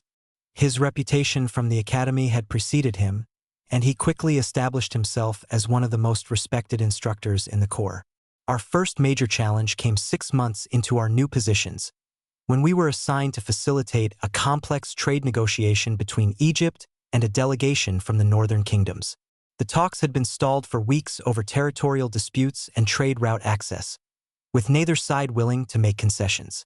"The problem isn't the terms," I explained to Novakotep after our first day observing the negotiations. "It's the personalities involved." The lead Egyptian negotiator feels insulted by the northern delegation's younger representative, and the northerners think our people are being deliberately condescending. "Can you do something about that? Use your Omega abilities to smooth things over." I had been thinking about that possibility all day. Maybe, but it would require getting close enough to both sides to influence their emotional states subtly. and it would have to be done carefully. If they realize they're being manipulated, even for a good cause, it could make things worse. What do you need from me? Backup, I said simply. Someone I trust watching my back while I work. These kinds of interventions can be draining, and if something goes wrong, I might need support. The next day, I put my plan into action. During the morning session, I positioned myself near the Egyptian delegation, allowing my scent to carry calming and confidence-boosting pheromones that would make them feel more secure and less defensive. The change was subtle but noticeable. Their posture relaxed, their tone became less aggressive, and they began listening more carefully to the northern proposals. During the afternoon session, I did the same for the northern delegation, projecting reassurance and respect that helped them feel valued and heard. By the end of the day, both sides were actually engaging with each other's ideas rather than simply restating their positions. Brilliant work. The senior diplomat in charge of our mission told me privately after the session concluded. I've never seen negotiations shift that dramatically in a single day. Whatever you did, it worked. But the real test came that evening, when both delegations attended a formal dinner. Social events were often where the real progress was made or lost, depending on how well personal relationships developed between the negotiators. I had dressed carefully for the evening, choosing robes that would allow my scent to circulate freely while still maintaining professional dignity. Novakatep, resplendent in his formal guard uniform, stayed close enough to provide support but far enough away to avoid interfering with my work. The dinner started well, with both sides engaged in pleasant conversation about neutral topics. But halfway through the meal, something went wrong. One of the younger northern delegates made a comment about Egyptian customs that was intended as a compliment but came across as patronizing. The tension in the room spiked immediately. I felt the shift in the emotional atmosphere like a physical blow. Anger and offense from the Egyptian side, embarrassment and defensiveness from the northerners. If I didn't act quickly, weeks of progress could be undone in minutes. Without conscious thought, I let my omega nature take over completely. My scent shifted to project calm and understanding, a pheromone signature that said, family gathering and safe space, and all are welcome here. It was the scent equivalent of a mother calming quarreling children. And it worked. The angry muttering died away. Shoulders relaxed. Someone even chuckled at a joke from the other side. The crisis passed as quickly as it had begun. But the effort had cost me.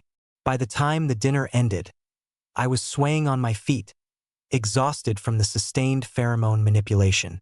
Novakatep was beside me instantly, his arm around my waist providing both physical and emotional support. I need to get him home, he told the senior diplomat. He's pushed himself too hard tonight. Of course. Take all the time you need. And please tell him that his work tonight may have saved the entire negotiation. Back in our apartment, Novakatep helped me out of my formal robes and into comfortable sleeping clothes, then settled me in bed with tea and gentle touches. You were incredible tonight, he said, stroking my hair as I curled against his side. I could feel what you were doing through the bond, could sense how much energy you were putting into managing everyone's emotions. But I was also terrified that you were going to collapse right there in front of everyone. It was worth it, I said, though my voice was barely above a whisper. Those negotiations matter. The trade agreements they're working on will affect thousands of people's livelihoods. If my abilities can help make that happen, then I have a responsibility to use them. Just promise me you'll be more careful about your limits. I know you want to help, but not at the cost of your own health. I promised, though we both knew that in a crisis situation, I would probably push myself just as hard again. It was who I was, someone who used whatever tools were available to make things better for others. The negotiations concluded successfully 2 days later, with both sides agreeing to terms that would have seemed impossible when the talks began. I received formal commendations from both the Egyptian diplomatic corps and the northern delegation, along with requests for my assistance in future negotiations. You're building quite a reputation, Novakatep observed as we reviewed the official letters of appreciation. The most effective Omega diplomat in the Eastern Mediterranean, according to this one. It feels good to be recognized for my abilities rather than seen as something to be protected, I admitted. For so long, I thought being an Omega meant being limited in my career options. Now I'm discovering that it opens doors I never expected. Just don't let the recognition go to your head, he teased. I still remember the nervous scholarship student who thought he was a beta. That nervous student is still here, I said, leaning over to kiss him. He's just learned to be brave enough to use his gifts. Our success in Alexandria led to more complex assignments. We traveled throughout the Mediterranean region, facilitating everything from marriage alliances between royal families to territorial disputes between city-states. My reputation as an Omega diplomat grew, and with it came opportunities that would have been unimaginable just a few years earlier. But success also brought new challenges.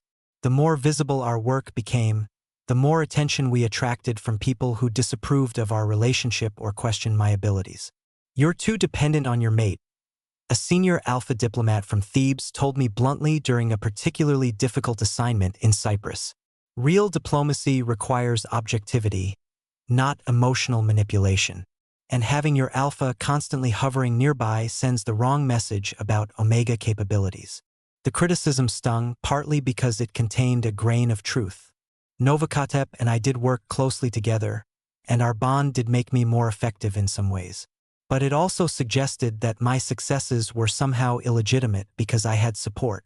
What do you think? I asked Novakotep that evening as we walked along the Cypriot coastline. Am I too dependent on you? Would I be more credible as a diplomat if I worked alone? He was quiet for a long moment, considering the question seriously. You're not dependent on me, he said finally. You're partnered with me. There's a difference. Dependency would mean you couldn't function without my presence. Partnership means we make each other stronger. But maybe he has a point about perception. Maybe other diplomats would take me more seriously if I didn't have my mate obviously protecting me. Or maybe, Novakotep said with an edge to his voice, other diplomats are uncomfortable with the idea that an Omega can be both professionally competent and personally fulfilled. Maybe the problem isn't with our relationship, but with their assumptions about what Omega independence should look like.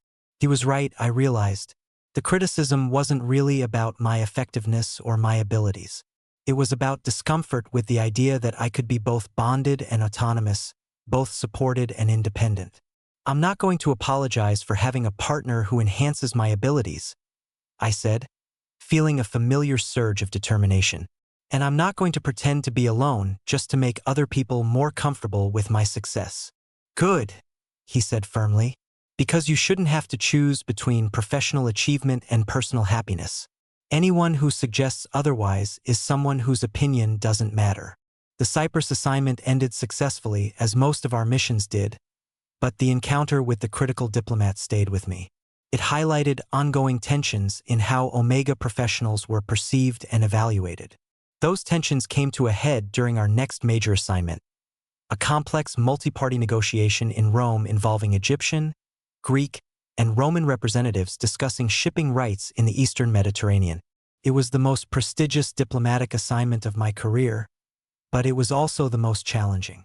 The Roman delegation included several Alpha senators who made no secret of their skepticism about having an Omega involved in serious political discussions. They were polite enough in public, but their private comments, which I couldn't help but overhear with my enhanced senses, were dismissive and occasionally crude. They think I'm here as decoration, I told Novakotep after our first day of formal sessions. A pretty Omega to make the negotiations more pleasant for the Alpha participants. Then prove them wrong, he said simply. Do what you do best. Show them that your mind is your greatest asset, not your secondary gender. The opportunity came during the third day of talks, when the negotiations reached an impasse over tariff structures that would affect trade throughout the region. Both the Egyptian and Greek delegations were digging in their heels, refusing to consider compromises that might benefit Roman merchants. I had been studying the economic data for days, looking for creative solutions that might satisfy everyone's core interests while avoiding the zero-sum thinking that was paralyzing the talks. When the morning session devolved into yet another round of position stating with no progress, I asked for permission to address the full assembly. Honored delegates, I began, standing before the mixed group of seasoned politicians and trade experts. I believe we're approaching this problem from the wrong angle. Instead of fighting over how to divide existing trade routes, what if we focused on expanding the total volume of commerce in ways that benefit everyone? I proceeded to outline a detailed proposal that I had developed based on careful analysis of shipping patterns, seasonal demand cycles, and untapped market opportunities. The plan involved coordinated infrastructure investments, shared risk pooling for long-distance voyages, and innovative financing mechanisms that would make trade more profitable for all parties. The room was silent as I presented my ideas, using maps and charts I had prepared to illustrate the potential benefits. When I finished, the silence stretched for several long moments. Then the senior Roman senator, the one who had been most dismissive of my presence, spoke up. "That is," he said slowly, "the most innovative approach to Mediterranean trade policy I've heard in 20 years. Where did you develop this analysis?" "I've been studying regional trade patterns since I arrived in Alexandria," I replied. "My work with various diplomatic missions has given me access to economic data from across the region. I noticed patterns that might not be obvious if you're only looking at bilateral relationships." What followed was the most intellectually stimulating discussion of my career. The assembled delegates peppered me with questions about implementation details, potential obstacles, risk mitigation strategies. For 2 hours, I fielded complex queries from some of the most experienced political minds in the Mediterranean world, and I held my own. By the end of the session, the basic framework of my proposal had been accepted by all parties, with working groups assigned to develop the implementation details. It was a diplomatic breakthrough that would have significant economic benefits for millions of people. Extraordinary work, the senior Roman senator told me privately after the session concluded. I must admit, I had reservations about including an omega in these negotiations. But you've shown that talent and intelligence transcend secondary gender classifications. It was gratifying to receive the recognition, but also frustrating that my abilities had been doubted in the first place. Still, I had proven that an omega could contribute meaningfully to high-level political discussions, and that was a victory not just for me but for future omega diplomats. "I'm proud of you," Novakatep said that evening as we celebrated the successful conclusion of our mission. "Not just for the brilliant work you did, but for the way you handled the skepticism and proved your worth through actions rather than arguments. I couldn't have done it without knowing you believed in me," I said. "Your confidence gave me the courage to put myself forward when the opportunity arose." "My confidence was based on knowing your capabilities," he replied. "But the courage was all yours." The Roman mission established my reputation as one of the premier diplomatic minds of our generation. Offers came in from across the known world requests for my assistance in trade negotiations, territorial disputes, marriage alliances, and complex multi-party agreements. We could have spent the next decade traveling constantly, taking on increasingly prestigious assignments. But success brought its own dilemmas. The more in-demand my services became, the less time Novakatep and I had for our personal relationship. We were partners in work as well as life, but the constant travel and high-pressure assignments were taking their toll on our bond. "I miss you," I told him one evening after a particularly challenging day mediating between feuding merchant guilds in Athens. "I miss having time to just be together without thinking about the next negotiation or the next crisis." "I miss that too," he admitted. "We've been so focused on building your career that we've neglected building our life together." It was true. In the 3 years since leaving the academy, we had established ourselves as a formidable diplomatic team, but we had spent relatively little time simply enjoying each other's company. Our conversations were dominated by work topics. Our travel schedule left little room for spontaneous adventures, and our physical intimacy often felt rushed and perfunctory. "What do you want to do about it?" I asked. "I think," he said carefully, "that we need to make some choices about what kind of life we want to have. Do we want to be the couple that sacrifices everything for professional achievement? Or do we want to find a balance that includes personal fulfillment?" The question forced me to examine my motivations and priorities. I loved my work, loved the intellectual challenges and the opportunity to make a positive difference in the world. But I also loved Novakatep, and our relationship was the foundation that made everything else possible. I want both, I said finally. I want meaningful work that uses my abilities, but I also want a marriage that nourishes both of us. If I have to choose between career success and personal happiness, I choose happiness. You shouldn't have to choose, he said, but you might have to make strategic decisions about which opportunities to pursue and which to decline. Over the following weeks, we developed new criteria for evaluating potential assignments. We would prioritize missions that allowed us to work together effectively, that were located in places where we could build some kind of temporary home life, and that aligned with our shared values about making the world more just and peaceful. We also decided to limit our travel to no more than 6 months per year, reserving the other half of our time for personal projects and relationship building. It meant turning down some lucrative and prestigious opportunities, but it also meant preserving the bond that made our professional partnership possible. The new approach led us to accept a long-term assignment that would change the trajectory of our lives completely.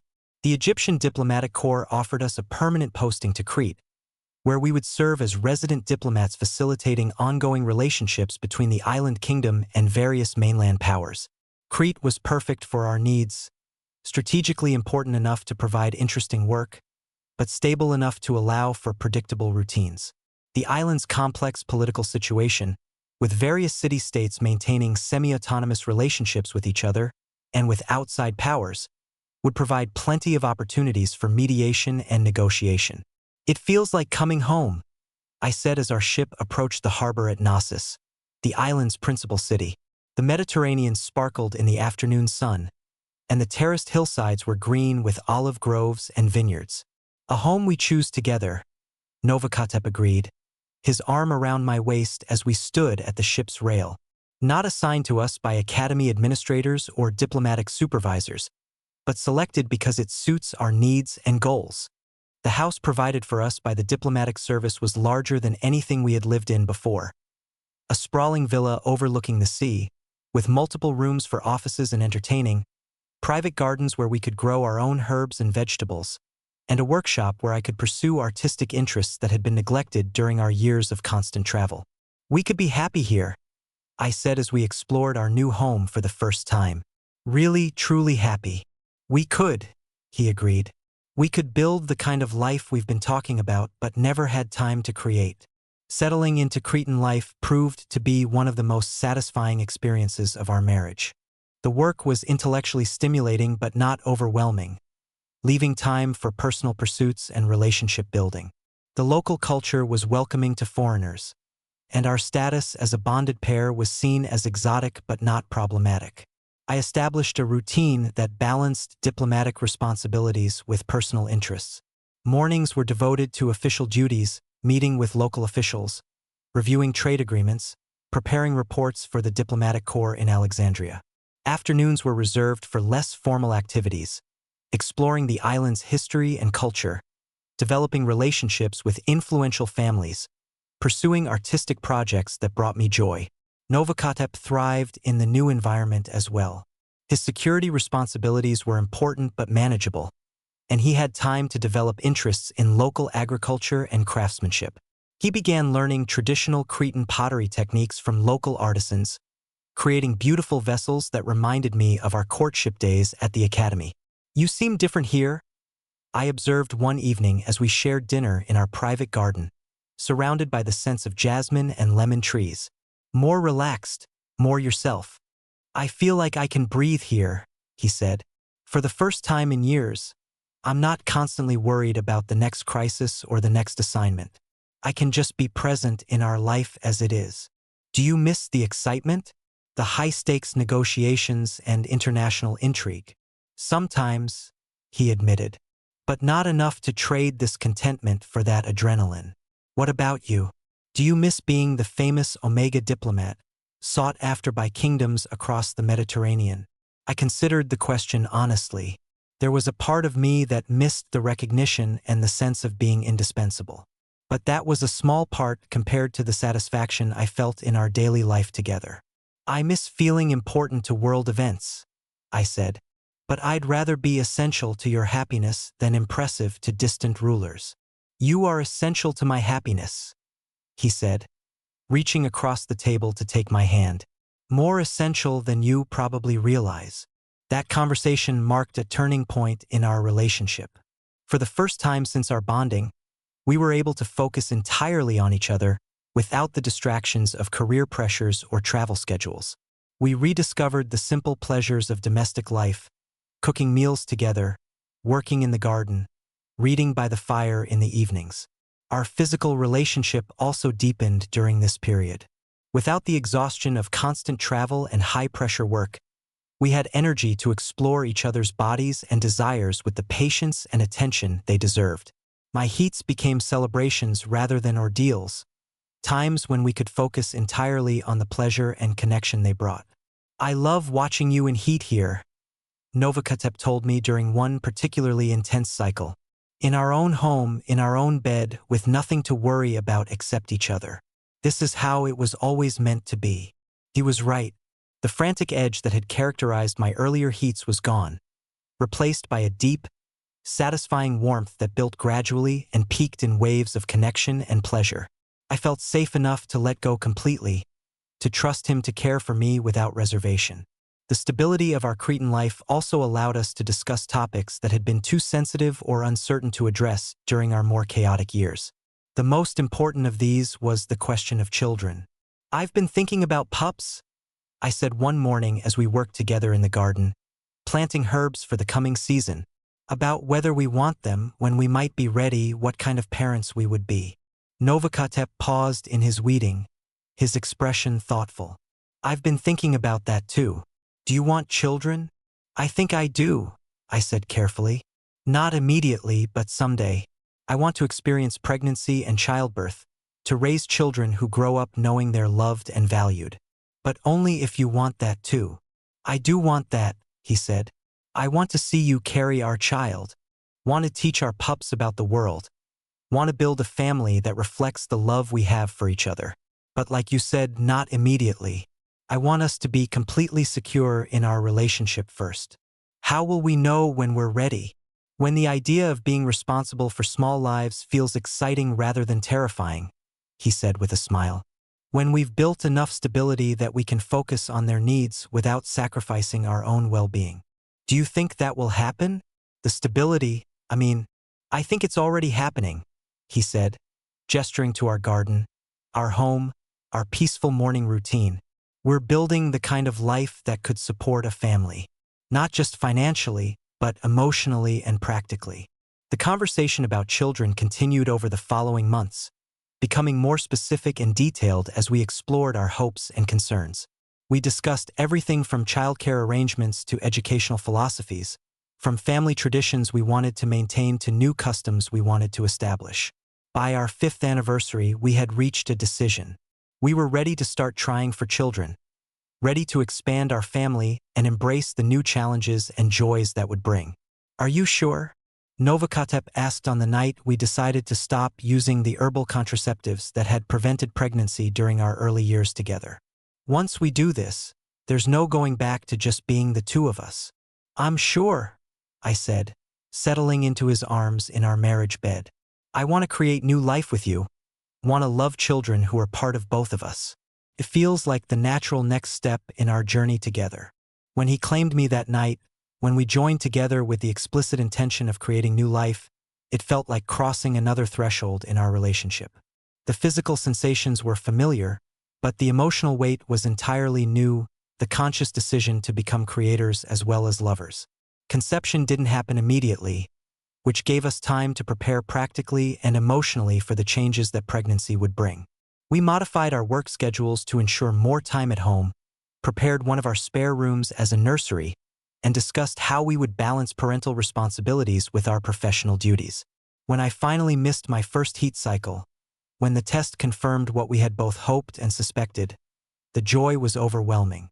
"We're going to have a baby," I whispered, holding the positive test result with shaking hands.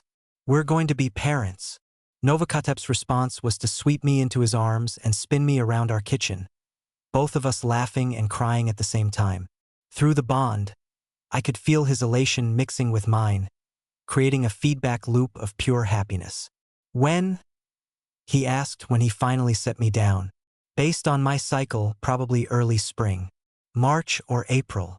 Perfect timing, he said. The baby will arrive during the most beautiful season on the island. Pregnancy suited me in ways I hadn't expected. The physical changes were manageable, and the emotional experience of carrying our child was profoundly satisfying. I felt more connected to my omega nature than ever before, more aware of the biological miracle happening inside my body. Novakotep was attentive without being overbearing, protective without being controlling. He accompanied me to every healer's appointment, read everything he could find about omega pregnancy and childbirth, and made countless small adjustments to our home and routines to ensure my comfort. "You're glowing," he told me one evening as we sat together watching the sunset from our terrace, his hand resting on my growing belly. "Literally glowing. I've never seen you look more beautiful." "I feel beautiful," I said, covering his hand with mine. "I feel powerful and creative and completely fulfilled. Is that strange?" "It's perfect," he said. "It's exactly what I hoped pregnancy would be like for you." The pregnancy progressed smoothly, with only minor discomforts and no significant complications.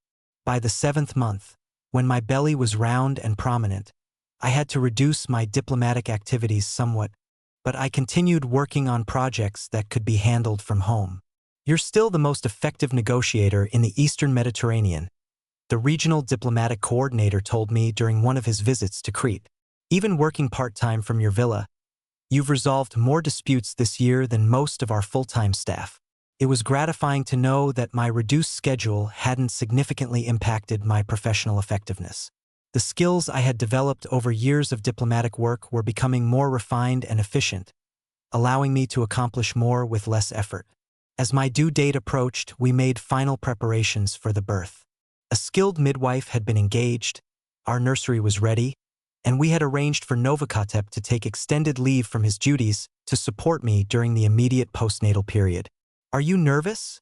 he asked one evening as we sat together in the nursery, surrounded by tiny clothes and blankets we had been gifted by friends and colleagues. "A little," I admitted.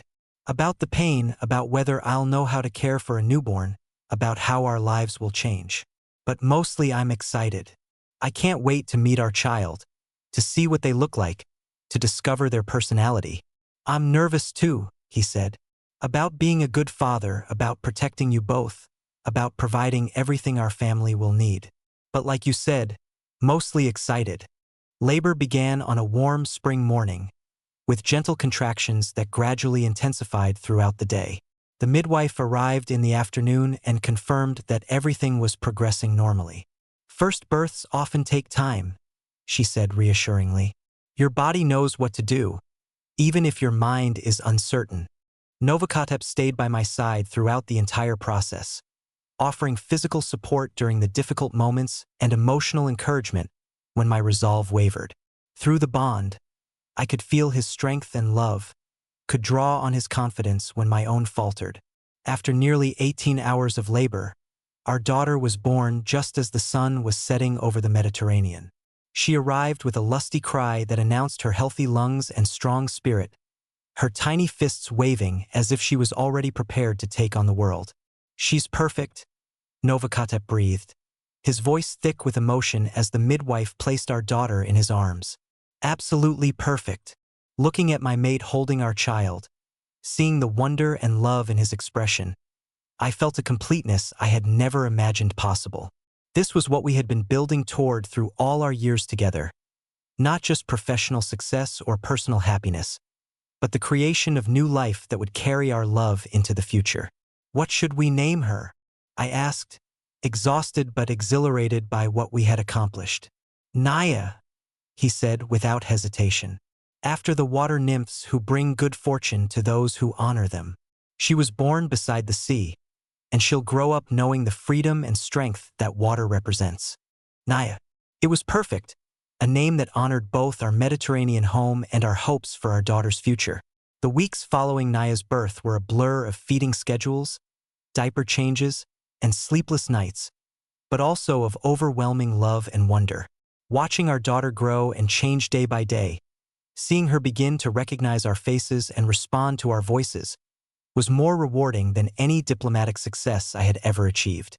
"She has your eyes," Novakatep observed one morning as we sat together watching Naya sleep in her cradle. "And your stubborn streak, if the way she refuses to sleep through the night is any indication." "She has your strength," I replied, "and your protective instincts. Have you seen how she grips your finger when you hold her?" "She's going to be formidable," he said with obvious pride. "Beautiful and intelligent and completely capable of taking care of herself.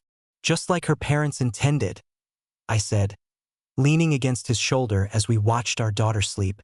As Naya grew from infant to toddler, our lives settled into new rhythms that accommodated both parental responsibilities and professional duties.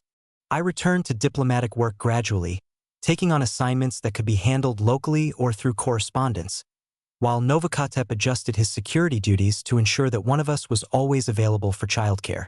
"Are you happy with the changes?" I asked him one evening after we had finally gotten Naya settled for the night. "Do you miss the freedom we used to have?" "I miss some things," he said honestly. "Spontaneous travel, uninterrupted conversations, making love without worrying about waking the baby. But Darian, I wouldn't trade what we have now for anything." Watching her discover the world, seeing her personality develop, knowing that she exists because of our love, it's beyond anything I imagined parenthood would be. I felt the same way. The sacrifices were real. Less time for ourselves, more complicated logistics, constant awareness of someone else's needs. But they were insignificant compared to the joy of raising our daughter together. Naya proved to be as intelligent and determined as we had expected. By her second birthday, she was speaking in complete sentences, showing artistic inclinations that reminded me of my own childhood, and displaying the kind of confident curiosity that suggested she would never accept limitations on her potential. "She's going to change the world," I said one afternoon as we watched her methodically disassemble a complex toy to understand how it worked. "I can feel it. She's not going to accept the way things are if she thinks they could be better. With parents like us, how could she be anything else?" Novakatep said with amusement. "She's been raised by people who refused to accept their assigned roles in life. Of course, she's going to be a revolutionary." As Naya's third birthday approached, we began discussing whether we wanted more children. The experience of raising our daughter had been so positive that the idea of expanding our family was appealing, but we also wanted to be thoughtful about the practical implications. "I would like her to have siblings," I said one evening as we discussed our long-term plans. "I think she would benefit from learning to share attention and resources, and I'd love to experience pregnancy and childbirth again." "How many children do you envision?" Novakatep asked. "2 or 3 more, maybe? Enough to create a real family dynamic, but not so many that we can't give each child individual attention." "That sounds perfect to me," he said. "But let's wait until Naya is a little older and more independent before we start trying again. I want to be able to focus on a new pregnancy without feeling overwhelmed by existing responsibilities." The decision to expand our family was put on hold temporarily when we received an unexpected opportunity that would test our commitment to balanced living. The Egyptian Diplomatic Corps offered me a position as chief negotiator for a complex multi-year trade agreement that would reshape commercial relationships throughout the Mediterranean. It was exactly the kind of prestigious, high-impact assignment I had always dreamed of, but it would require extensive travel and long periods away from home. With a young child to consider, the logistics would be challenging. "What do you want to do?" Novakatep asked after I had explained the opportunity to him. "I want to say yes," I admitted. "The professional part of me is excited by the challenge and the potential impact. But the parent in me is worried about disrupting Naya's routine and missing important moments in her development. Could we make it work? As a family, could we find a way for you to take the assignment without sacrificing our priorities?" We spent hours discussing possibilities. The Diplomatic Corps was willing to provide family housing during extended negotiations, and Novakatep's skills were valuable enough that he could likely secure temporary assignments in the same locations. Naya was young enough that travel wouldn't disrupt her education, and the cultural exposure might actually benefit her development. "It would be complicated," I said finally, "but maybe complicated in a good way." Maybe it's time for our family to have a bigger adventure together. Then let's do it, Novakatep said. Let's show Naya that families can pursue dreams together, that having children doesn't mean giving up on professional aspirations. The next phase of our lives was indeed an adventure.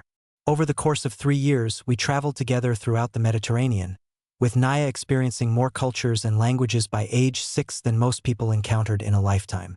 The trade negotiations I led were successful, resulting in agreements that would benefit millions of people, while Novakatep's security work evolved into broader consulting on diplomatic protection. Naya thrived on the constant novelty and stimulation. She learned to speak Greek, Latin, and several trade dialects with the fluency of a native, absorbed mathematical concepts from merchant calculations, and developed artistic skills by studying the different aesthetic traditions we encountered. She's becoming a true citizen of the world, I observed as we watched her chatting easily with local children in the port city of Carthage, switching between languages as naturally as breathing. Just like her parents, Novakatep replied. We're raising someone who will never be limited by narrow thinking about what's possible. When the trade agreement project concluded, we returned to Crete with a sense of having completed something important together as a family. Naya, now 7 years old, was excited to return to our villa and her collection of pets and art supplies, while Novakatep and I were ready to resume the quieter rhythms of island life. I think we're ready for another baby, I said one evening as we sat in our garden, watching Naya chase fireflies in the gathering dusk. She's old enough to understand and help. We've established our professional credentials in ways that won't disappear during a pregnancy, and I miss having a little one to care for. I've been thinking the same thing, Novakatep said, and I think Naya would love being a big sister. She's always been nurturing with her pets and the younger children we've met in our travels. This time, conception happened quickly, as if our bodies were eager to create new life after the excitement and challenges of our recent adventures. When I shared the news with Naya, her reaction was pure delight. I'm going to teach the baby everything I know, she announced solemnly, about languages and numbers and how to draw horses and where the best hiding places are in our house. Pregnancy was easier the second time, perhaps because I knew what to expect and had more confidence in my body's ability to handle the process. Novakatep was more relaxed as well, less anxious about every minor discomfort or change in routine. Our son was born on a crisp winter morning, arriving after a much shorter labor than Naya's birth had required. We named him Kale, after an ancient word meaning mighty warrior, though he entered the world with such peaceful composure that we wondered if he might be more diplomat than fighter. He looks like you, I told Novakatep as we marveled at our newborn son, but he has Naya's calm confidence. I think he's going to be the steady, thoughtful one in our family. Naya was enchanted with her baby brother, treating him with a combination of protective devotion and scientific curiosity that made us laugh daily. She appointed herself his official interpreter, claiming to understand what his various cries meant and insisting that she be consulted on all decisions regarding his care. She's going to be an excellent big sister, Novakatep observed as we watched her gently singing lullabies to Kale during one of his fussy periods. And probably an excellent leader someday, if the way she's organizing everyone around the baby's needs is any indication. With 2 children, our lives became more complex but also more joyful. The age gap between Naya and Kale meant that she was old enough to be genuinely helpful while still young enough to enjoy the playful aspects of having a baby in the house. Meanwhile, Kale's easy temperament made the adjustment period much smoother than we had dared hope. As our children grew and our family solidified into its new configuration, I found myself reflecting on the journey that had brought us to this point. From that terrified scholarship student who didn't even know his own secondary gender, to a confident diplomat, devoted mate, and fulfilled parent. It had been a path of constant growth and discovery. Do you ever regret any of it? I asked Novakatep one evening as we watched our children playing together in the garden, Naya teaching Kale how to make flower chains while he babbled happily at everything she showed him. Never, he said without hesitation. Every choice we made, every risk we took, every challenge we faced, all of it led us here, to this family, this life, this happiness. How could I regret any step in a journey that brought us so much joy? Looking at my mate, my children, my home, I felt the same absolute certainty. This was exactly the life I would have chosen if I had been brave enough to imagine it years ago. It wasn't perfect. No life ever was. But it was ours, built together through love and courage and mutual respect. And as I watched Naya carefully show Kale how to pet one of our cats gently, both children laughing at the animal's purring response, I knew that our greatest adventure was still ahead of us. Not in distant lands or prestigious assignments, but in the daily miracle of raising these remarkable children together, watching them discover their own paths while knowing they would always have this foundation of love to return to. The Temple Academy of Ammonius had given me an education, but life with Novakatep had given me everything else that mattered. And this was still only the beginning of our story together.